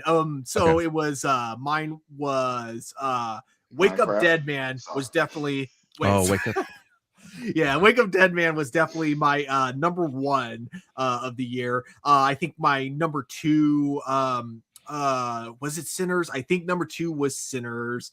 And then shoot, I actually don't remember. I want to say it was like Superman was my other like number three. So yeah, I think like Superman, Sinners, and Wake Up Dead Man were probably my three favorite of the year. I forgot I saw Wake Up Dead Man, but only because I didn't see it at AMC. It was like an exclusive, but I couldn't find it at an AMC theater. It was like an independent theater I had to check it out at. So yeah, it wasn't on my list, but yeah, it might have been up there too. Shout out to Jalissa. Oops. Hashtag nerd mix. Appreciate you coming through, Jalissa. Thank you. Marceline says, don't forget Megan 2.0. It's so bad, it's good. Can't wait for the third one. You know what? God. I will give Megan credit though, the first one, because like I wanted to watch it before watching Mithrigan 2.0, so I watched Mithrigan, and I was surprised not by the fact that it had something to say about kids and smartphones, but I was surprised that it had something smart to say about kids and smartphones. That was actually pretty good. And then the second one is just so silly. I didn't hate it. It was just it was fun. So over under for the chances that they put the 3 and 3.0 in the Megan name, and it's just like Megan, and they just put the 0.0 like over the G. Uh-huh. Yeah, they highlight it so you know it's the third one, even though it's just called Megan again. Yeah, I totally agree. We got AJ, the Morphing Grid. Was Orion the one and only true Super Megaforce Ranger? Says, while the main 5 Megaforce Rangers lacked a concrete origin for their pirate-themed powers, Orion was given a detailed backstory as an alien survivor who found a Silver Ranger key encased in a crystal and stole an Armada ship a journey that ironically mirrored the space pirate motif more authentically than his teammates. His discovery was marked by visions of past six strangers, a destiny that can now be retroactively connected to the Green Morphine Master, which contrasted sharply with Troy's unexplained dreams. Ultimately, Orion stands as the only true Super Mega Force Ranger because his powers remained unique to him, whereas the main five eventually reverted to their default Ghost Ager forms once the legendary keys were returned to the veteran Rangers off screen for the legendary battle. Unlike Guy's enthusiasm as a Sentai boy fanboy, Orion was initially confused on discovering his powers. So do you think Orion was the one and only true Super Mega Force Ranger, y'all? I think You Super know, Mega Force did a horrible adaptation of freaking Gokaiger, and it to me is the worst freaking Power Ranger series ever when it comes to adapting powers. But yes, in that day, and if you're a Power Ranger fan or you're becoming a Power Ranger fan, I would just skip that totally. I would That say entire this. season. Yeah. I first of all 100% agree with you, Indy. Like, yeah, Mega Force is like, yeah, I don't even know if you can legally call it a TV show. It's like, and I know you could say this about almost every Power Ranger season, but I think Mega Force more than anything is the epitome of toy commercial, not TV show, It makes advertisement over writing. it made Samurai seem so good. Yeah, I made Samurai seem like a masterpiece. But like yeah, like I will say though, in terms of this comment, while I don't know if that would make him the only true Mega Force Ranger, it does make him the closest to being accurate to Gokaiger in the terms of him actually being kind of a pirate in that he steals a ship, he finds the key rather than being a chosen one, and then finds his way to Earth. So you know what? I will say that makes him the most Gokaiger out of the Mega Force Rangers. Peg C has a couple questions. I don't know if any of these were on your honorable mentions. A Monster Inc. 3 in the works at Pixar. Incredibles 3 set for release 2028. What are your thoughts? Yes, for Incredibles 3 for sure. I haven't seen a Monsters Inc. movie since the first one, so I don't really know where that franchise is in regards to its popularity still. But if you know, if Pixar has a great story like I think that they have for Toy Story 5, then yeah, by all means go for it. But I don't know what the enthusiasm is for a Monster Inc. 3. Maybe it's there, but I just never was part of it. Bro, Monster University was so much better than the original Monsters Inc. Was it really? Okay. Yes, the prequel is so much better. Context behind everything made. Well, actually, let me say this: Monsters University made Monster Inc. better. Because after you knew the context of what was going on, Monsters Inc. was a better movie. Should I watch Monster University first then, and then Monsters Inc. Or I would because it just gives so much context to what was going on in Monsters Inc. Like Monster Inc. to me seems so stupid until I watched Monster University with my daughter. I dig it. Like I don't know if I would agree that it's better, but I do agree that like first of all, it's very underrated because everyone was saying that it was just kind of average when it came out, which surprised me. I think the message at the end of the movie was actually really important. Like life honestly may not work out the way you planned your whole life, you know, but that doesn't mean you have to like, you know, stop. You know, there are other ways you can like keep going. I think that's a great message. I think that I do agree though that it makes Monsters Inc. an even better movie because it fleshes out the world more, and then it kind of gives you this idea that it's like, okay, it's not like they're scaring these kids because they're sadistic. It's like there's actually a practical reason behind it. But yeah, I'd say I'm intrigued by a third movie. I don't know what direction they would take it in, or if they would consider Monsters at Work to be canon for that, or if Monsters at Work would just be like not referenced at all. That was like the TV show that took place after Monsters Inc. And it was all right. I don't even think I finished it, honestly. We also got, he also says a Garfield animated series ordered by Paramount with Lamorne Morris voicing the famous Orange Cat. Are you looking forward to this series? And were you fans of Garfield and Friends cartoon back in the day? I'm pretty sure I watched my fair share of Garfield when it was on syndicated television as part of like my Saturday morning type of stuff. But yeah, I'm not a huge fan of Garfield, but yeah, it was always made me laugh for sure. No, I watched the African American cat. Say Heathcliff. Yeah, I watched Heathcliff. You know, the one that live in the alley. Yeah. Ja Rule was in the very first Fast and the Furious movie. How different do you think the franchise would have been if Ja Rule continued with the franchise instead of Ludacris? Trash. He's got a bonus question too, but Peg C, I would say please send that question to us next week. Blossom, what are your expectations for the new Toy Story movie? All I'm expecting is that it can encourage kids to put the screens down and play. Playtime is sacred, man. Yeah, I think the only expectation I have is I do think that I think they'll find a great balance between the stories in the sense of like, yes, playtime. That playtime is definitely important for sure, but I do think there is value to technology also at the same time.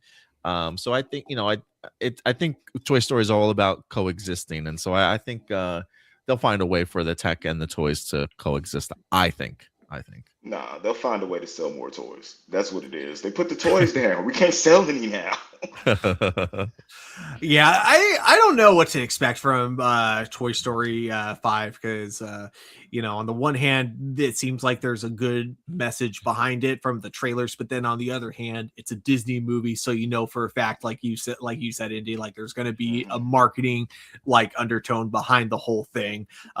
Including probably at the end when they say, hey, smartphones and toys can live together. It's going to be Disney's way of being like, see, you could still purchase our new Disney Plus premium app and also enjoy all of our Disney toys that come along with it. But look, if you have this figure, you unlock a special thing in the game on your app and your phone.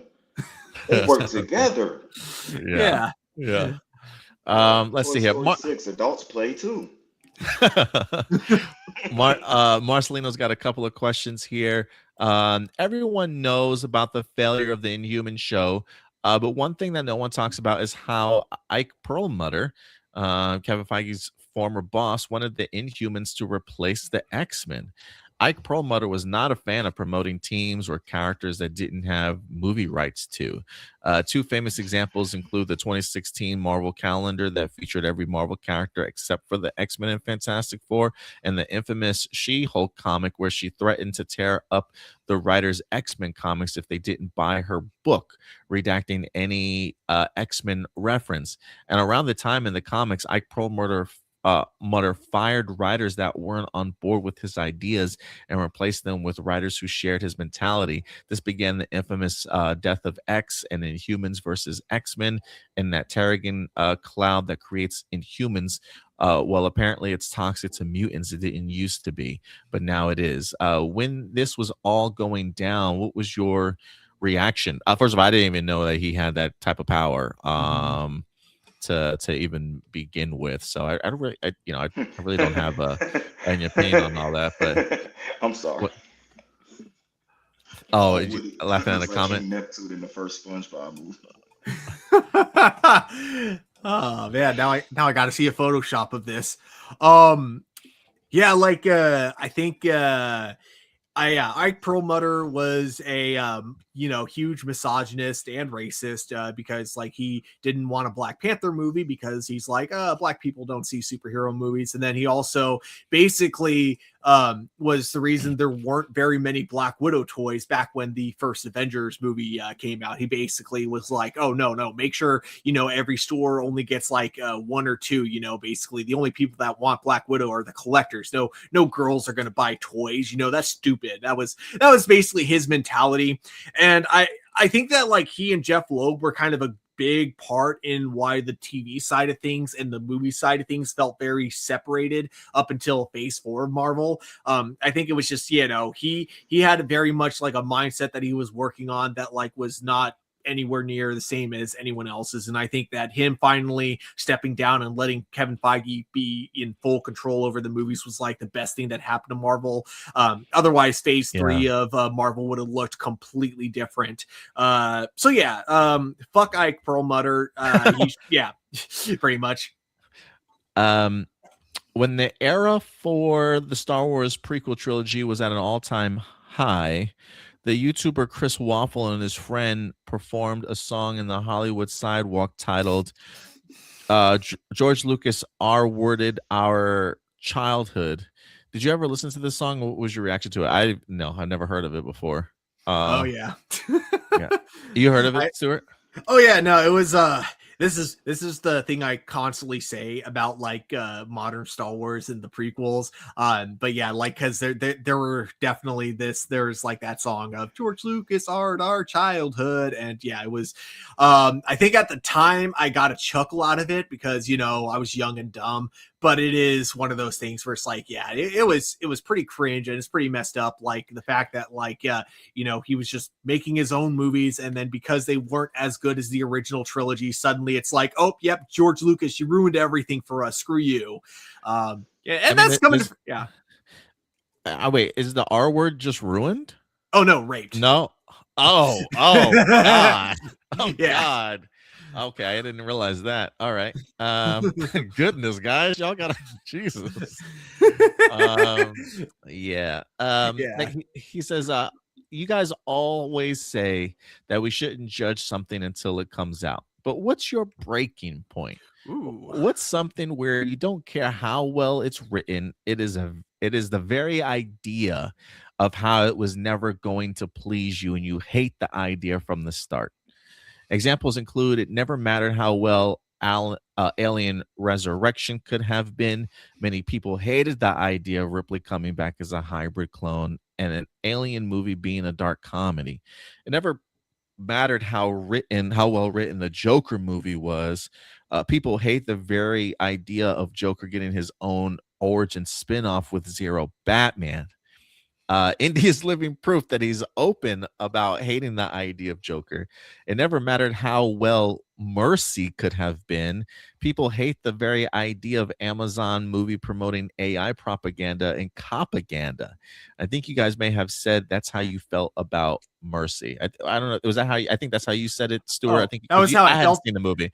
I had actually seen it though when I said that. But to answer Marcelino's question, yes, there was actually an example from earlier that we talked about where I think that Robin Hood, if it was made the way that it was talked about, on the article that we read, I don't think I would have been interested. I don't think that I think that, the concept alone would have been enough for me to just go, I know I'm not going to like this. I think I'm like that with almost every live action Disney movie where I haven't seen I've seen like a couple in theaters, but for the most part, when it comes to live action Disney movies, I rarely watch them in theaters because I just know before even watching them, I'm probably not going to enjoy them. And yes, there is a possibility that bias also contributes to me not enjoying these movies when I eventually do get around to watching them. But yeah, so that is where I guess you could call it hypocrisy, because I do get mad when other people judge something before they see it. But there's where my hypocrisy is when it comes to a lot of live action Disney movies. That's where I tend to judge before actually giving a movie a chance, because I just know from the concept I'm not likely going to like it. Let me crack my back right quick. I don't think it is. When it came to the Joker, and this is how I feel about this particular character, the Joker was created as an antagonist for Batman. There is no Batman without Joker. There's no Joker without Batman. We have had comics that have studied that to the point where Batman even becomes Joker. You know what I'm saying? Over a course of a time where Batman has let Joker kill people and still chose to save Joker's life over other things, because there is no one without the other. It just doesn't, exist in that type of medium. The thing I'd say about the Joker movie was kind of like a catalyst to a look into, like mental illness, mental health, stuff like that. They could have named that movie Dennis and took all the elements of the Joker out, and it would have been the same movie. And the same reason. The reason they did it as the Joker, because they were trying to, I feel, cash in on a popular brand. It had nothing to do with the brand at all. Hence, the second movie. Did it work? No. They were just trying to cash in. that I'm not gonna pay it. I'm not gonna look at, you know what I'm saying, some crap like that. I know when you're trying to cash in on what I call my nerdum. I'm 43 years old. I'm the one who has went through the trenches growing up, where if I read a comic book, you know what I'm saying, I'm getting teased and practically jumped after school. And you know what I'm saying, fighting to love this thing that we call nerd and geek pop culture, to the point where I'm in a time in my life where it is the popular culture. Mm-hmm. And everybody wants a piece of it. So it's like, nah, I wasn't rocking with that, you know what I'm saying, that movie at all. We still don't have a better interpretation of Joker than the animated series, or than what, you know what I'm saying, Heath Ledger did. They will forever, they can try as much as they can. I don't think we'll ever have a better live action version of the Joker than Heath Ledger, and I think that's because of the battle with mental illness that Heath Ledger was dealing with to be able to relate to the character. Marcelino does say, the arguments that you made for lanterns, why wouldn't you make the same arguments for Mercy? People say those are apples to apples. I mean, I think we have called out our own hypocrisy at times, but Wait, what? it says, Like, the yeah. argument that you made with lanterns, why wouldn't you make that same argument with Mercy? Oh, because the whole thing in the trailer for Mercy, I thought the idea from the trailer was that this was bad. I thought when we saw that there was an AI judging, being the judge of whether or not you're innocent and guilty, and you only have 24 hours, or no, not even that. You have an hour and a half, literally a movie length, because they got to keep it in real time. I thought the whole point when you have a premise like that is that that's a bad thing. So no, I didn't. I didn't go into Mercy with the mindset of like with Lanterns of I already know what this is going to be about. Actually, I'm not doing that with Lanterns. So, sorry, I confused myself when I started answering the question. My point is, I didn't think Mercy was going to be what it actually was. And even when I saw the reviews, when I watched the beginning of the movie, I thought, okay, yeah, these reviews have to be over exaggerating, because there's no way they're presenting this as a good thing. I thought the propaganda that they show at the beginning of the movie was meant to be like from the villain's perspective. Like, we're seeing it like, oh, this is a bad thing, but we're seeing how the world gets indoctrinated into this ideology. And then later on in the movie, it's like, no, they're actually saying this is a good idea. Okay, never mind. But yeah, my point is, I didn't have that opinion before watching the movie. I had that opinion after the movie. Oh, go ahead, Indy. Oh, I'm sorry. Go ahead. No, I was just gonna say, I think for me, you guys always say we shouldn't judge something until it comes out, but what's your breaking point? I think for me, it's probably in the lines of who the creative teams are, who's announced in regards to writing and directing. If I'm familiar with some of their work, like for some reason I go back to like Sony Picture Spider-Man movies, like when they announced like a Morbius or a Kraven the Hunter, sometimes I try and figure out based off of who the creative team is, whether it be director or writer, if it feels like the people that they're hiring aren't necessarily qualified for those particular roles, or I've even seen like sometimes just other movies, like if you look at the writers or directors movie history, and they've just been god awful movies, like it does make me question like why, like what makes me think that this is going to get any better for this franchise or for this movie based off of who they wind up getting as a writer. So sometimes I think the idea of just knowing that the people that are the creative heads behind a movie have had a piss poor record in Hollywood in regards to making awful movies, that probably will make me judge a particular something before it even kind of comes out unfairly, And if a studio just has a really horrible track record of making bad movie after bad movie, that probably will make me judge it too. So really the track record of the studio and the track record of the creatives involved. You know how I know I'm old? Because I'm sitting here Googling propaganda. It's okay. Okay. I will say, and we'll probably talk about this a little bit tomorrow with Stuart. I know Stuart hasn't seen the movie yet, but I had a really high expectations for the film The Bride. And I've loved every trailer that I've seen about it, but I gotta tell you, within the first 5 minutes of this movie, I immediately judged it in the sense of like, this is not the film that I felt I was kind of sold on. And so just like me judging it within the first 5-10 minutes of the movie, definitely I think ruined my experience of it a little bit more, or at least I definitely had a new perspective on it. So it's not that I judged the movie beforehand, but immediately I felt like when I was in the movie, I was just like, oh, okay, this is the direction they went to go. But yeah, I don't know. It's not really related to the question, but anyway. I know, but let me my bad. What did I put that at? Propaganda. Cop and propaganda refers to media news or entertainment that portrays police in an overwhelmingly positive light, designed to boost their public image and minimize scrutiny or misconduct. It often highlights wholesome police stories or features fictional, heroic, or infallible officers ignoring systematic violence and systematic issues. Well, sign me up for RoboCop 6. I was gonna say, if anything, RoboCop is like the opposite of propaganda. Yeah, but nah, I have a different opinion of that, considering that majority of my, family, include like my father, is law enforcement. Hmm. So I've been on the bad side and the good side of, there's cops. There's good and bad cops out there.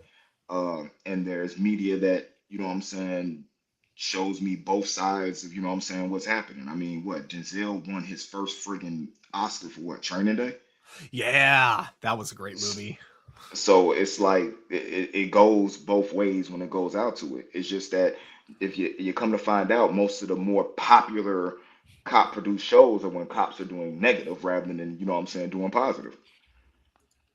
Yeah, So, I think it's like, I don't mind, like, I like movies that had that, star like kind of the buddy cop dynamic. Like, I love that. The only time like I get like really it's not like this even happens that often, but the few times that it does, Mercy being one of those few times, is when you have something that like either ignores the fact that dirty cops even exist at all, or if a dirty cop exists but it's treated like it's fine, it's no big deal, it's just one small fluke, it's not the good outweighs the bad. That's when it's bad. That's when I don't like it. But I definitely don't mind, like, I like cop movies, like if it's just like especially like if it's an action movie, but yeah, I think it's the overall presentation on, if you're trying to claim that these are the only type of cops that exist, that's when I'm like, okay, that's when it's like propaganda to me, and that's when I don't like it. But again, it's not like those movies are actually like common or anything like that. you want to know what one of my favorite TV shows was, and this is gonna really show my age. What's that? Like of all time, if it came on right now, I could watch it. Dragnet. Oh yeah.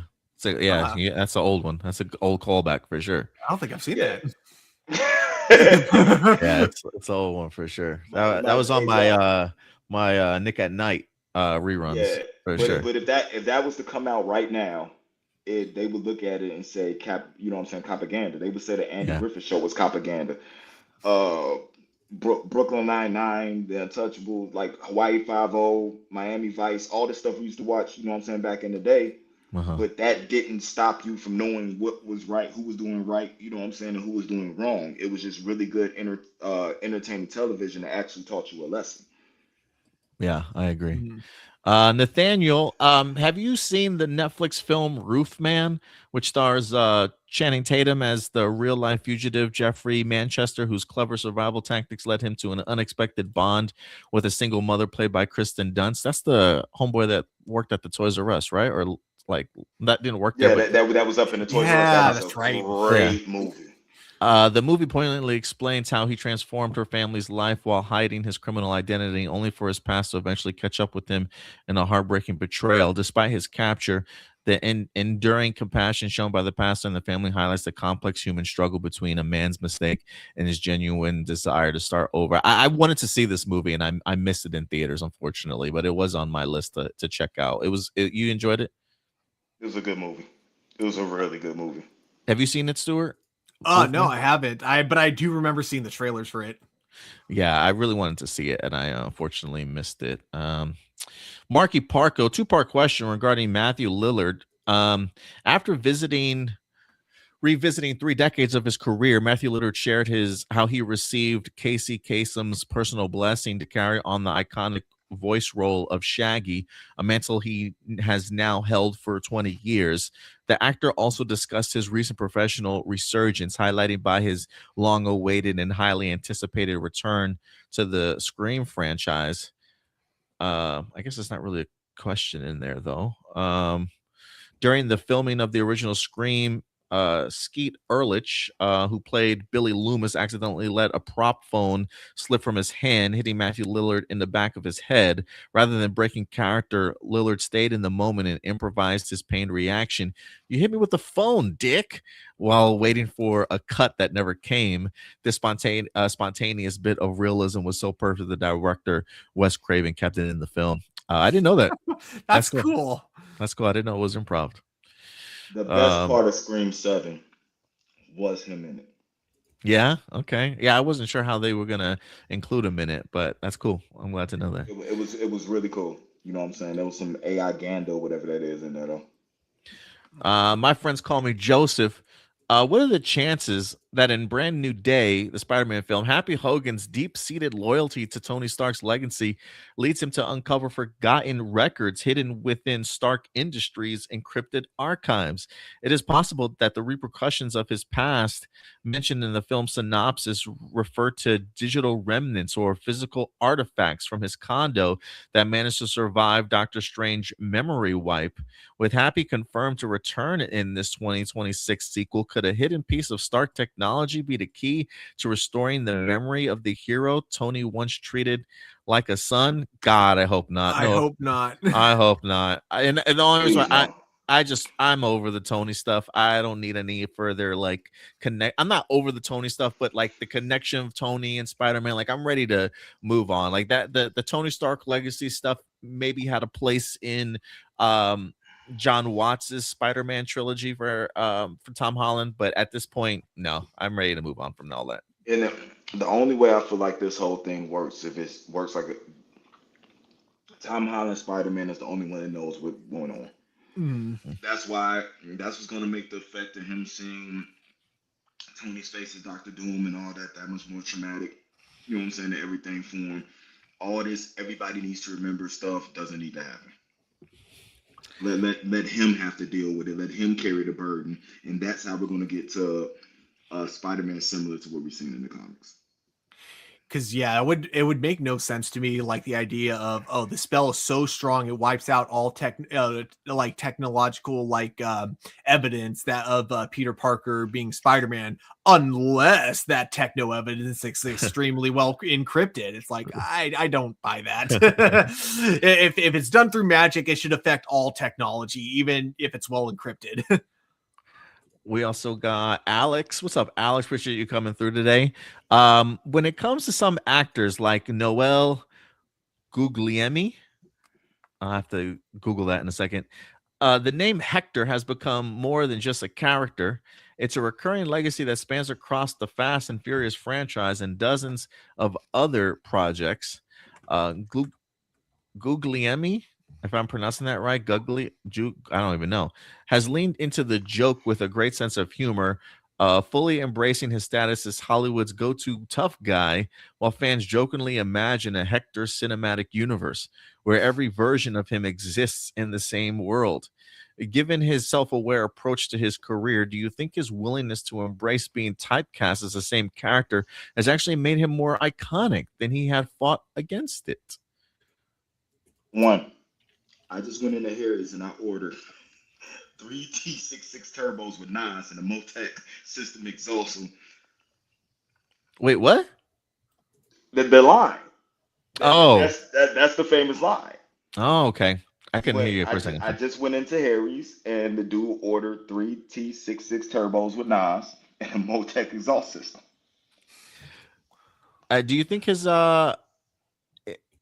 what does it say? It says, do you think his willingness to embrace being typecast as the same character has actually made him more iconic than if he had fought against it? It made him pay. He could take care of his family better than what he did before. As far as him becoming iconic, it was more of the Brian characters delivering that line about him.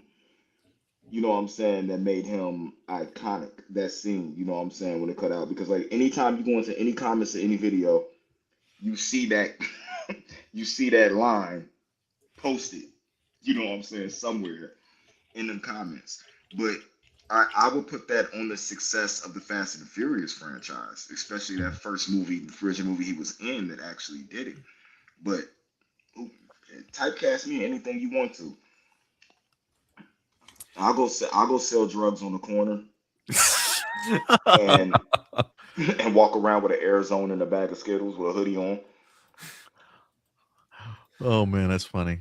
I mean, as long as he's like enjoying the roles that he's in, as long as it's like as long as it's not like him being cast in roles when he himself wants to do other things, I don't see anything wrong with embracing your typecast, I guess.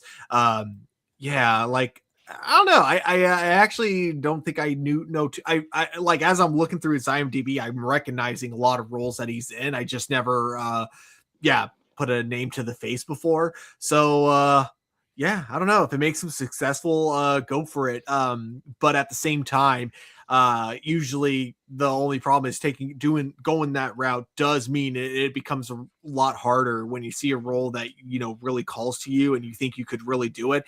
It means that you're less likely to be looked at for that role if people see you as like one specific archetype, I guess you could say, when it comes to acting. But yeah. We also got Jessica Friedman in the house today. What's up, Jessica? Always coming through. She's been an OG with this channel for like the longest time.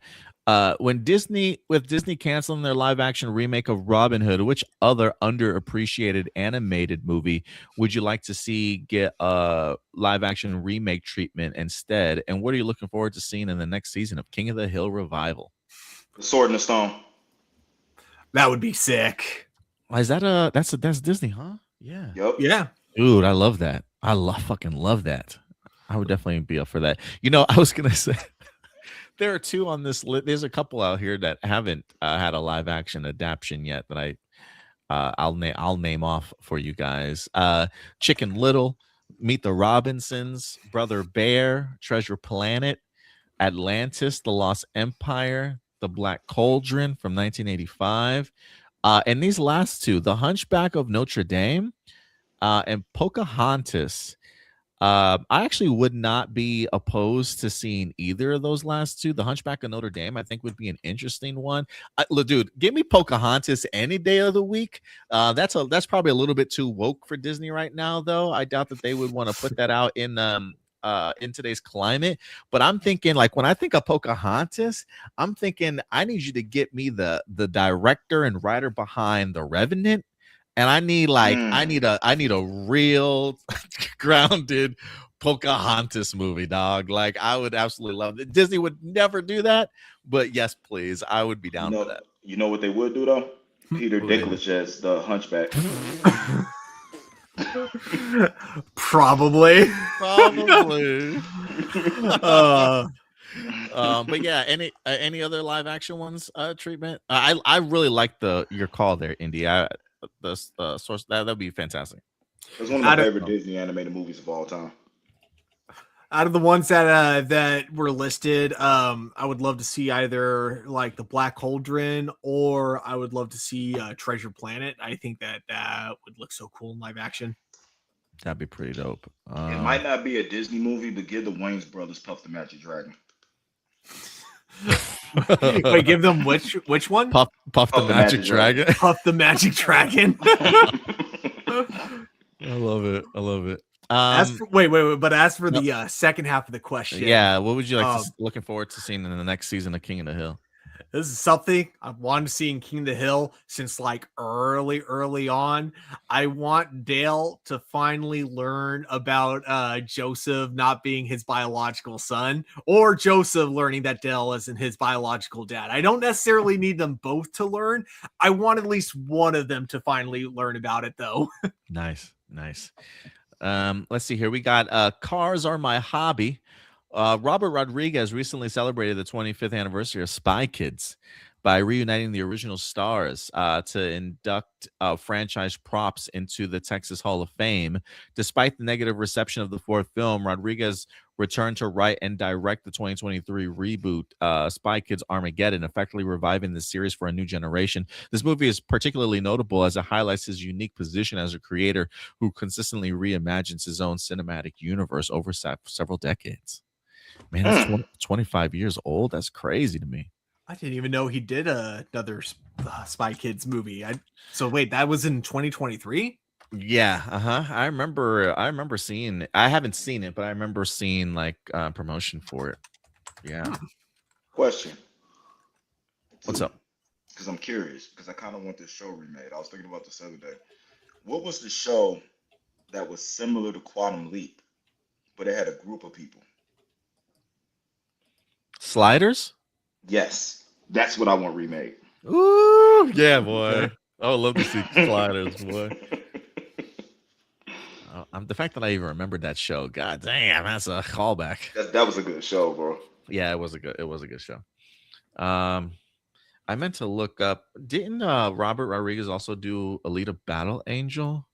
I think so. Yeah, I'm waiting on part 2 of that. So that movie was so good. They say they're supposed to be working on it. Is amazing. Yeah, they said they're supposed to be working on it. We'll see. I don't know. I feel like Robert Rodriguez's range of things that he can do is pretty fucking wide. It's and say there was no good live action anime movies. Alita Battle Angel is the perfect live action. It really surprised me. I remember going into it with kind of low expectations. I just remember the trailers like, okay, this looks pretty good. Like, I'll give it a chance. And man, I was really impressed. Mm-hmm. Yeah, no, I was surprised too. That movie was pretty awesome. We got Alan Batista. What's up, Alan? While filming the iconic scene where Will Smith's character finally confronts his father and calls him Lou, actor Ben Vereen was so deeply moved by the emotional weight of the abandonment that he broke into tears immediately after walking off stage. As a devoted father in real life, Vereen found it agonizing to portray a parent who could desert their child, especially when the scripted use of his first name highlighted the total collapse of their bond. How does an actor reconcile such a heartbreaking character flaw with their own personal values? Does knowing the raw behind the scenes emotion make that legendary "how come you don't want me, man" moment even more powerful for you? Ooh. So from what I hear from other actors, it's hard. The biggest thing is like, you got to first of all get yourself in the mindset of the kind of character that would do that would go against your own personal values. And so once you do that, though, the hard part then becomes after the day is done, after you've gotten into that mindset.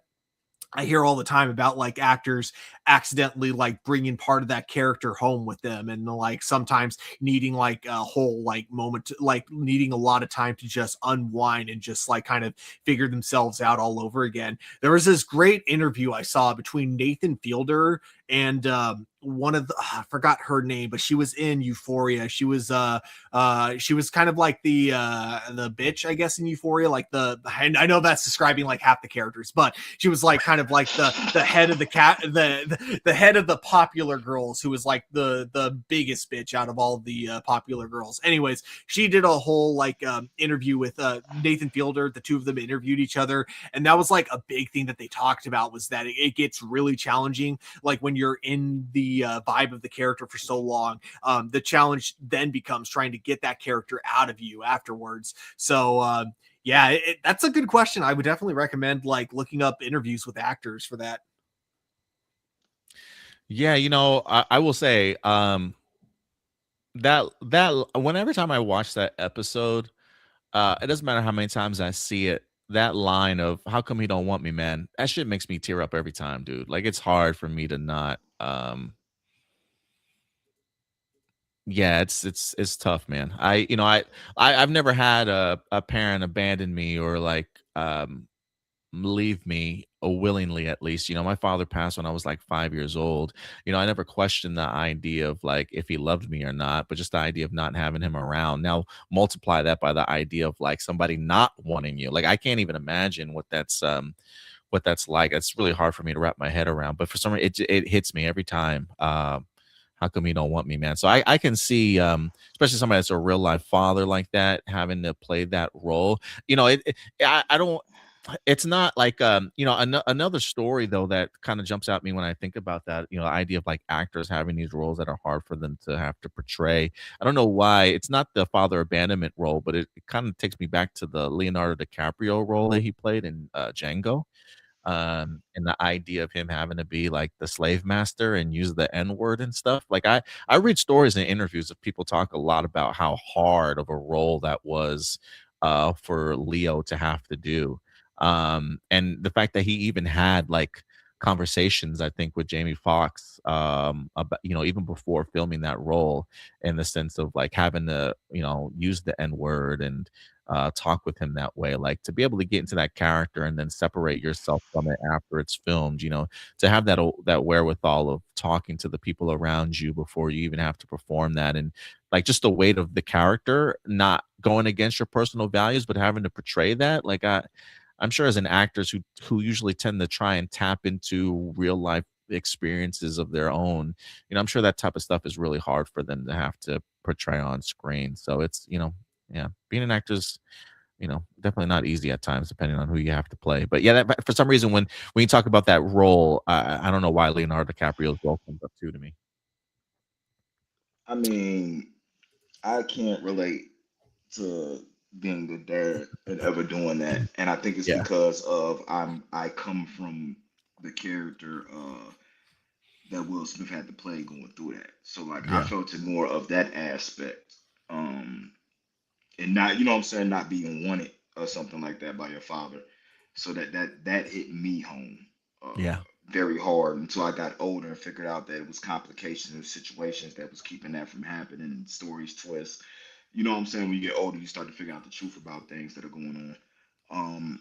But yeah, that crushed me, and I think it's gonna crush me more when we see it again. And you know what I'm saying, the reenactment.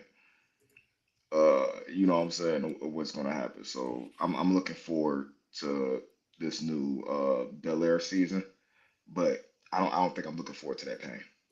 Is this the last season? Yeah, last season of Bel Air. Gotcha. We got Jake. I can never. I don't even know. Villanueva. Have you heard of the rumors that by the end of Avengers Doomsday, Doctor Doom will destroy every timeline except one? Some scoopers believe the surviving foundational universe will actually be the Fox X-Men universe in a way to fully integrate mutants. If not, what do you think will be the biggest turning point or breaking point of the film? I mean, I'm kind of under the impression, at least when it comes to Avengers Doomsday, that while yes, he will destroy every timeline, the except one timeline will be the secret world, battle world that we wind up getting in the Secret Wars movie. But I do expect at some particular point in time, which battle world is more of an amalgamation, probably of all the different universes, probably with a different theme and aesthetic about it. I think in the comic books, it's very kind of like medieval-esque type of time period, if you will. At least in regards to what it looks like. So, but after that, like once the world is reborn, I don't know. I'm kind of under the impression it'll just be like the MCU, but maybe with an X-Men origin, that mutants have been around longer, sort of foundation to that universe is kind of where I've kind of landed. If not, what do you think will be the biggest turning point or breaking point of the film? What do you guys think though overall? It'll be 616. Yeah. It'll be 616. I don't see them going back to that Fox. They tore that Fox universe was asunder. Nobody wants to go back to that. It'll be 616. It's interesting that you say it'll be 616 because Aman Vellani doesn't believe that this universe that we're in is the 616. That's what I'm saying. Okay. It will be the 616. Gotcha. Okay. Cool. I dig that. That was one of the coolest like interviews, her being like, yeah, I know Kevin Feige says it's 616, but that makes no sense. It's actually Earth 1999. Love that. But yeah, no, I think it'll be similar to like what you said, Adam. It'll probably be Battle World will be like the only thing left, and we get like the conclusion to that in Secret Wars. But I don't think it'll be, obviously not a permanent like thing, because we talked about it last week. Sony's going to continue their Spider-Man reboots, and most likely those reboots are going to be in their own separate universe. So obviously, I don't think Marvel is going to commit to there only being one universe in the multiverse. I think it'll be very similar to Crisis on Infinite Earths, and that like the multiverse has gotten like a reboot, but it's not like gone. And it may be harder to find other universes because Marvel's like, we need to stop with the multiverse. We're kind of overdoing it now. But I don't think it's going to like necessarily completely erase the multiverse from existence. I think we'll be down to one world. We'll get a conclusion to that storyline in Secret Wars, and then the multiverse will be rebooted, and we'll get new actors playing iconic characters like Iron Man, Captain America, and Thor as well. Oh, I hope not Thor. I hope you don't. I don't think you're gonna have Thor. I think like you'll have. I know he's signed up for some more, but I honestly feel like in this Thor dies. I feel like, and this is just me. I feel like Thor's gonna die to save Loki. No. So I think that's what say Loki and his new adopted daughter. I think that's what's going to happen. You know what I'm saying with him.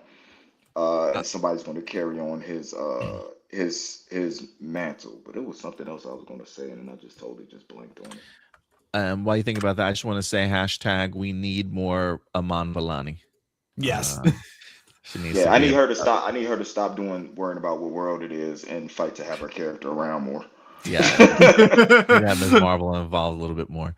Yeah. Tony Robinson, how well do you think DC and Marvel will do this year? Marvel projects in 2026. Let me look those Marvel up. is going to do very well because hindsight is Avengers Doomsday. So Marvel is going to do very well.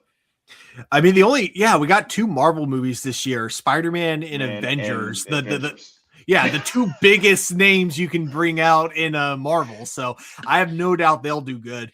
DC, okay, so I still think Clayface, it's not going to break like records or anything, but I think it's going to do really well. And given its low budget, it's going to make a lot of money.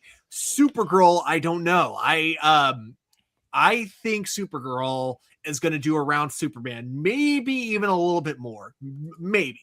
But I don't know how Supergirl is going to do, but I think Clayface is going to do great, if for nothing else, because of the budget they gave it.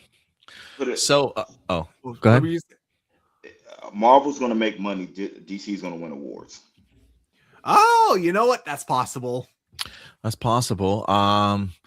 So DC has Supergirl this year. They have Clayface, and they've got Lanterns.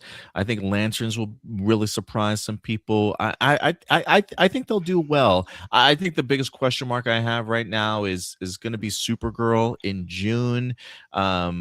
It's not quite Superman, but the only thing in regards to Supergirl is I am curious as to how it will do financially. You know, I think some of us are expecting, because Superman did well, that the next movie out of the DCU will gain more money. I am kind of curious as to what the appetite for Supergirl will be, if there's enough Supergirl fans to meet that of Superman, or if people will really come out in droves for the movie or not. So I'm kind of curious to see where it'll go. I think the movie will be good, but I am kind of curious as to how well it will do financially. So I think okay. My bad. If you want Supergirl to make money, and you want Supergirl to make a lot of money, you need to have her, the actress, show up to Game of Thrones panels in full costume and have Melissa Benoist introduce her every time. Yes. Yeah, I love it. I love it.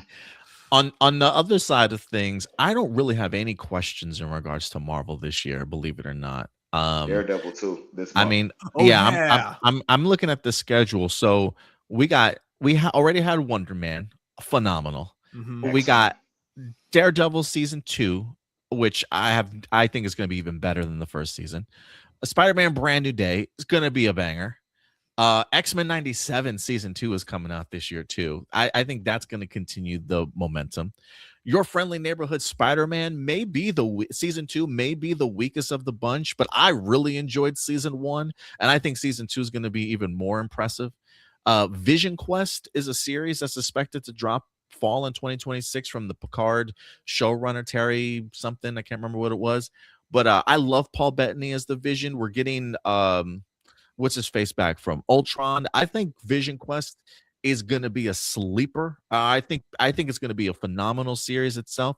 We also have the Punisher special. We're getting some John Bernthal this season, and then finishing off the year with Avengers Doomsday. So, Vision Quest may be a question mark for people, but I feel really confident about everything that Marvel is going to be dropping this year. I really have no questions. So I think both will do great, but I have a feeling that Marvel will feel like, I think people will start appreciating, like, okay, I think, not to say, I think people will say Marvel is back, quote unquote. I think this is the year for Marvel for sure. I think I'm looking forward to Vision Quest for the fact that I believe it's going to be Scarlet Witch Easter eggs or breadcrumbs for what's going to be going on with her with Avengers and all of that, and that's why it's going to be a big thing with that. But dude, after Wonder Man, I'm ready for anything Marvel television. Because if that's what they're going to give us television wise, I'm all for it. Yeah. I really want them to start looking at rather than trying to make everything kind of feel very much like a Marvel movie with their TV shows. I want them to do what they did with Wonder Man, take the character, take the setting, and then make a show based on that. And don't try to make it feel like every other Marvel movie out there. I think the big difference between Wonder Man and a show like WandaVision, because I think that WandaVision did that so well up until the very last episode, where suddenly becomes your typical Marvel action season finale. Whereas Wonder Man, I think was the show that stuck to its guns from beginning to end. And I think that was incredible. He also says, what do you guys think about the people still complaining about the Power Rangers reboot when it comes to having a female Red? I haven't really heard a lot of the discourse about it. I almost felt like this was almost a given. The people should have seen this kind of coming. I mean, granted, they still haven't made an announcement yet, but I think that's people's assumption that we'll have a female Red. But I didn't know people were still complaining about it. I thought this was a discourse that was long gone. But Indy, you were complaining about it? Were you? No, I wasn't complaining about it. But if y'all didn't notice, one of my top 5 Reds was a female. Mm-hmm. Yeah. So that Tony dropped same name, you know what I'm saying, on the list. It was to the point where I felt like in that reboot movie that we were watching, that either one of the female Rangers could have played lead Red. To me, they had the strongest persona other than, you know what I'm saying, the individual playing Zach or Ludolin. You know what I'm saying? On that, the Red we had was so bland. I was like, either anybody else on that team could have been Red. Let's see here. He also says, so yeah, I hadn't heard anything about it, but have you, Stuart? I mean, I on TikTok, I've been seeing people responding to negative hate about the about having a female Red Ranger, but I think it's just because I don't follow enough pieces of shit on social media. I haven't been seeing the hate firsthand. I've only been seeing it secondhand. But yeah, it's anyone who's annoyed about this is clearly not a fan. They've only seen episodes here and there. I mean, because here's the thing, man. Even some seasons where we don't Time Force is probably the best example. Jen may not have been the Red Ranger, but she was clearly the leader of the team. So it's this isn't the first time we've had a female leader in Power Rangers, and it's not even the first time we've had a female Red Ranger. So yeah, it's dumb that people are complaining about that. Tony says, last question here, y'all. Since Voltron and He-Man is coming back, what other classic IPs do you want to see make a return? Ooh, I could go down a list. Yeah, dude, there's so much. The one that I think is probably closest to happening is probably I think Thundercats. And I think just because the guy from King Kong and Godzilla, I don't think it was maybe it was the Last Empire. I can't remember what it was. I know he is scheduled to be the director and maybe writer of it. He just dropped one of his films that he was scheduled to do, and I believe Thundercats is still on his docket. So there's a part of me that believes that maybe Thundercats actually has moved up in regards to its development. But I wouldn't mind seeing Thundercats And I actually wouldn't mind it if and it's only because the comic books I think are kind of doing this right now. I really would not mind, especially if done successfully well for a Thundercats movie. Give me a cinematic universe with some other 80s characters in here, specifically Silverhawks.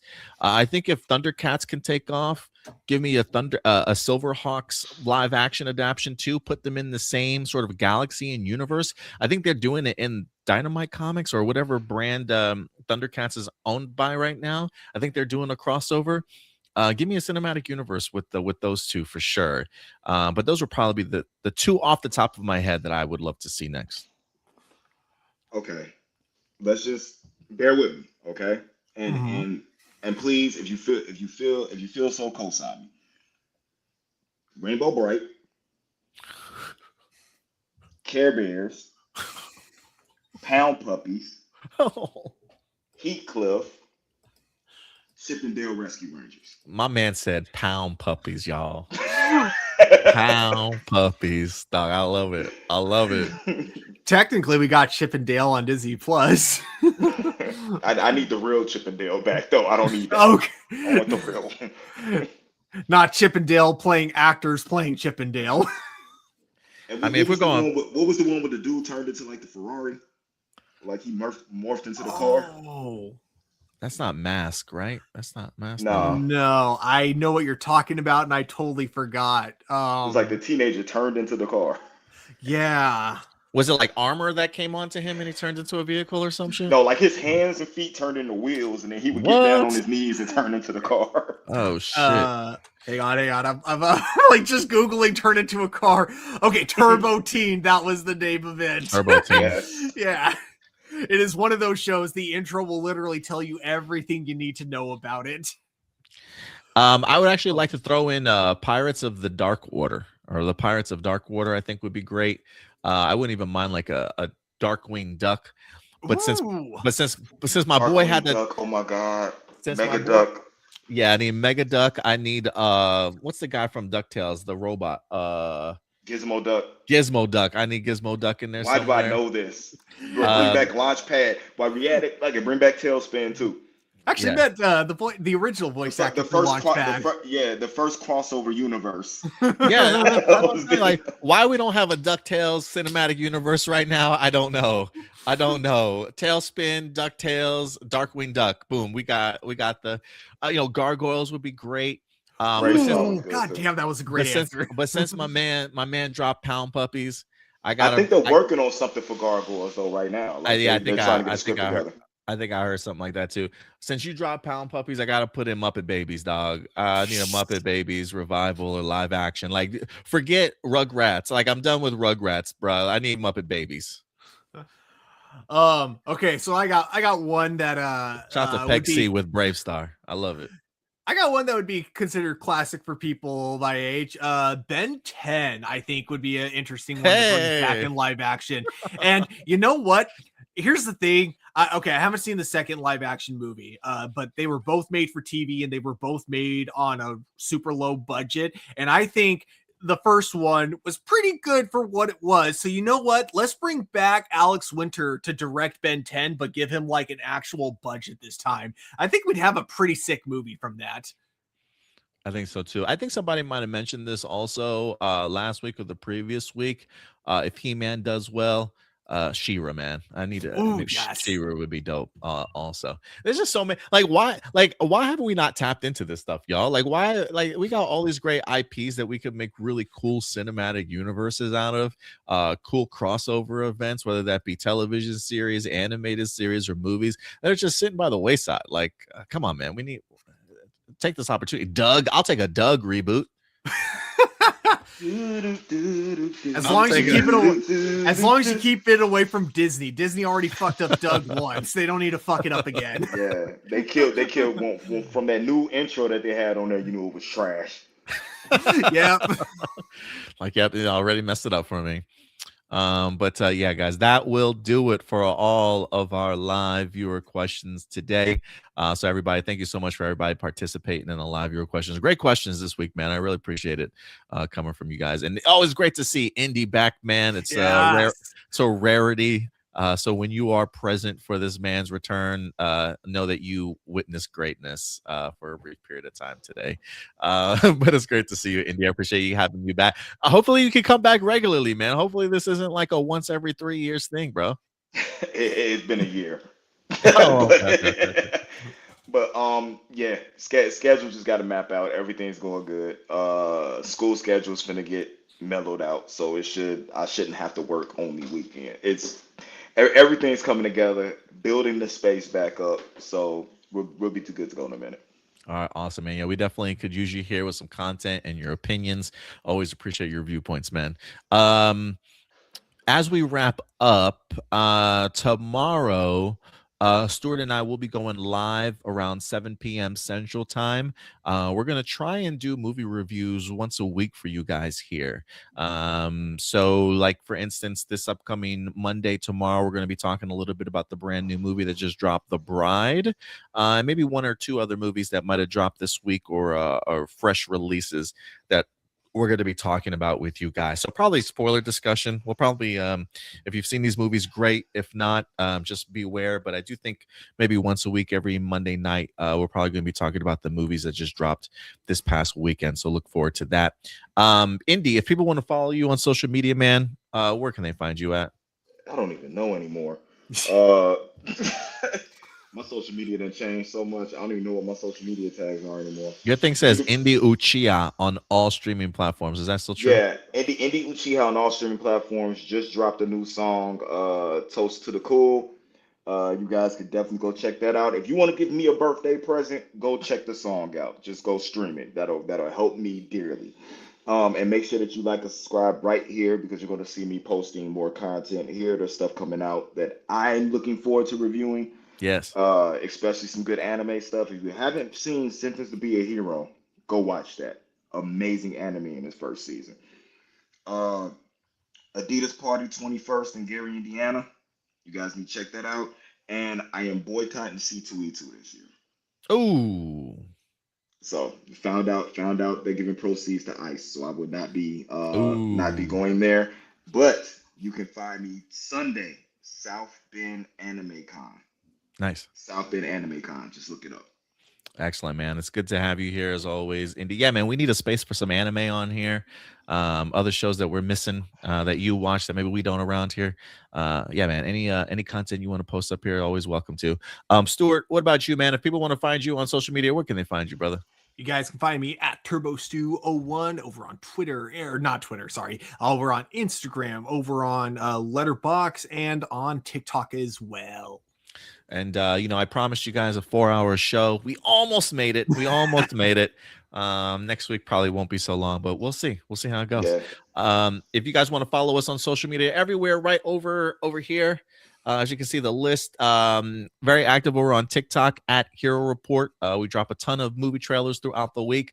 I take snippets from this show. I posted them over on TikTok also. And also, I give my report card grades for movies that I watch. So if you want small little movie reviews from me, check out TikTok as well. But everywhere else, at A+ Opinions, very active, especially on our Facebook page. That's where we drop all the news for you guys on a daily basis. We keep that up to date daily for any exclusive news that winds up dropping, things that you certainly should know about, trailers, featurettes, behind the scenes stuff, posters, exclusive images. We take all of that. We take 6 topics from that, and we talk about them here every Sunday live for you guys at A+ Hero Report on our YouTube channel. So if you haven't subscribed to our YouTube channel, smash that subscribe button, smash the like button, share these videos, clip these videos, let people know about A+ Hero Report, and we'll definitely be back for you guys later on this week. So look forward to more content beginning tomorrow, our movie reviews, any other news that might be dropping, or trailers. If they're big enough, we might talk about them on our YouTube channel. But regardless, we will be here next Sunday for you guys live at 12 p.m. Central Time. But that will do it for us here, y'all. We'll certainly see you next week. Until then, do us a big favor. As always, take care of yourselves, take care of each other, and keep it A+. We'll talk to you guys later. Bye.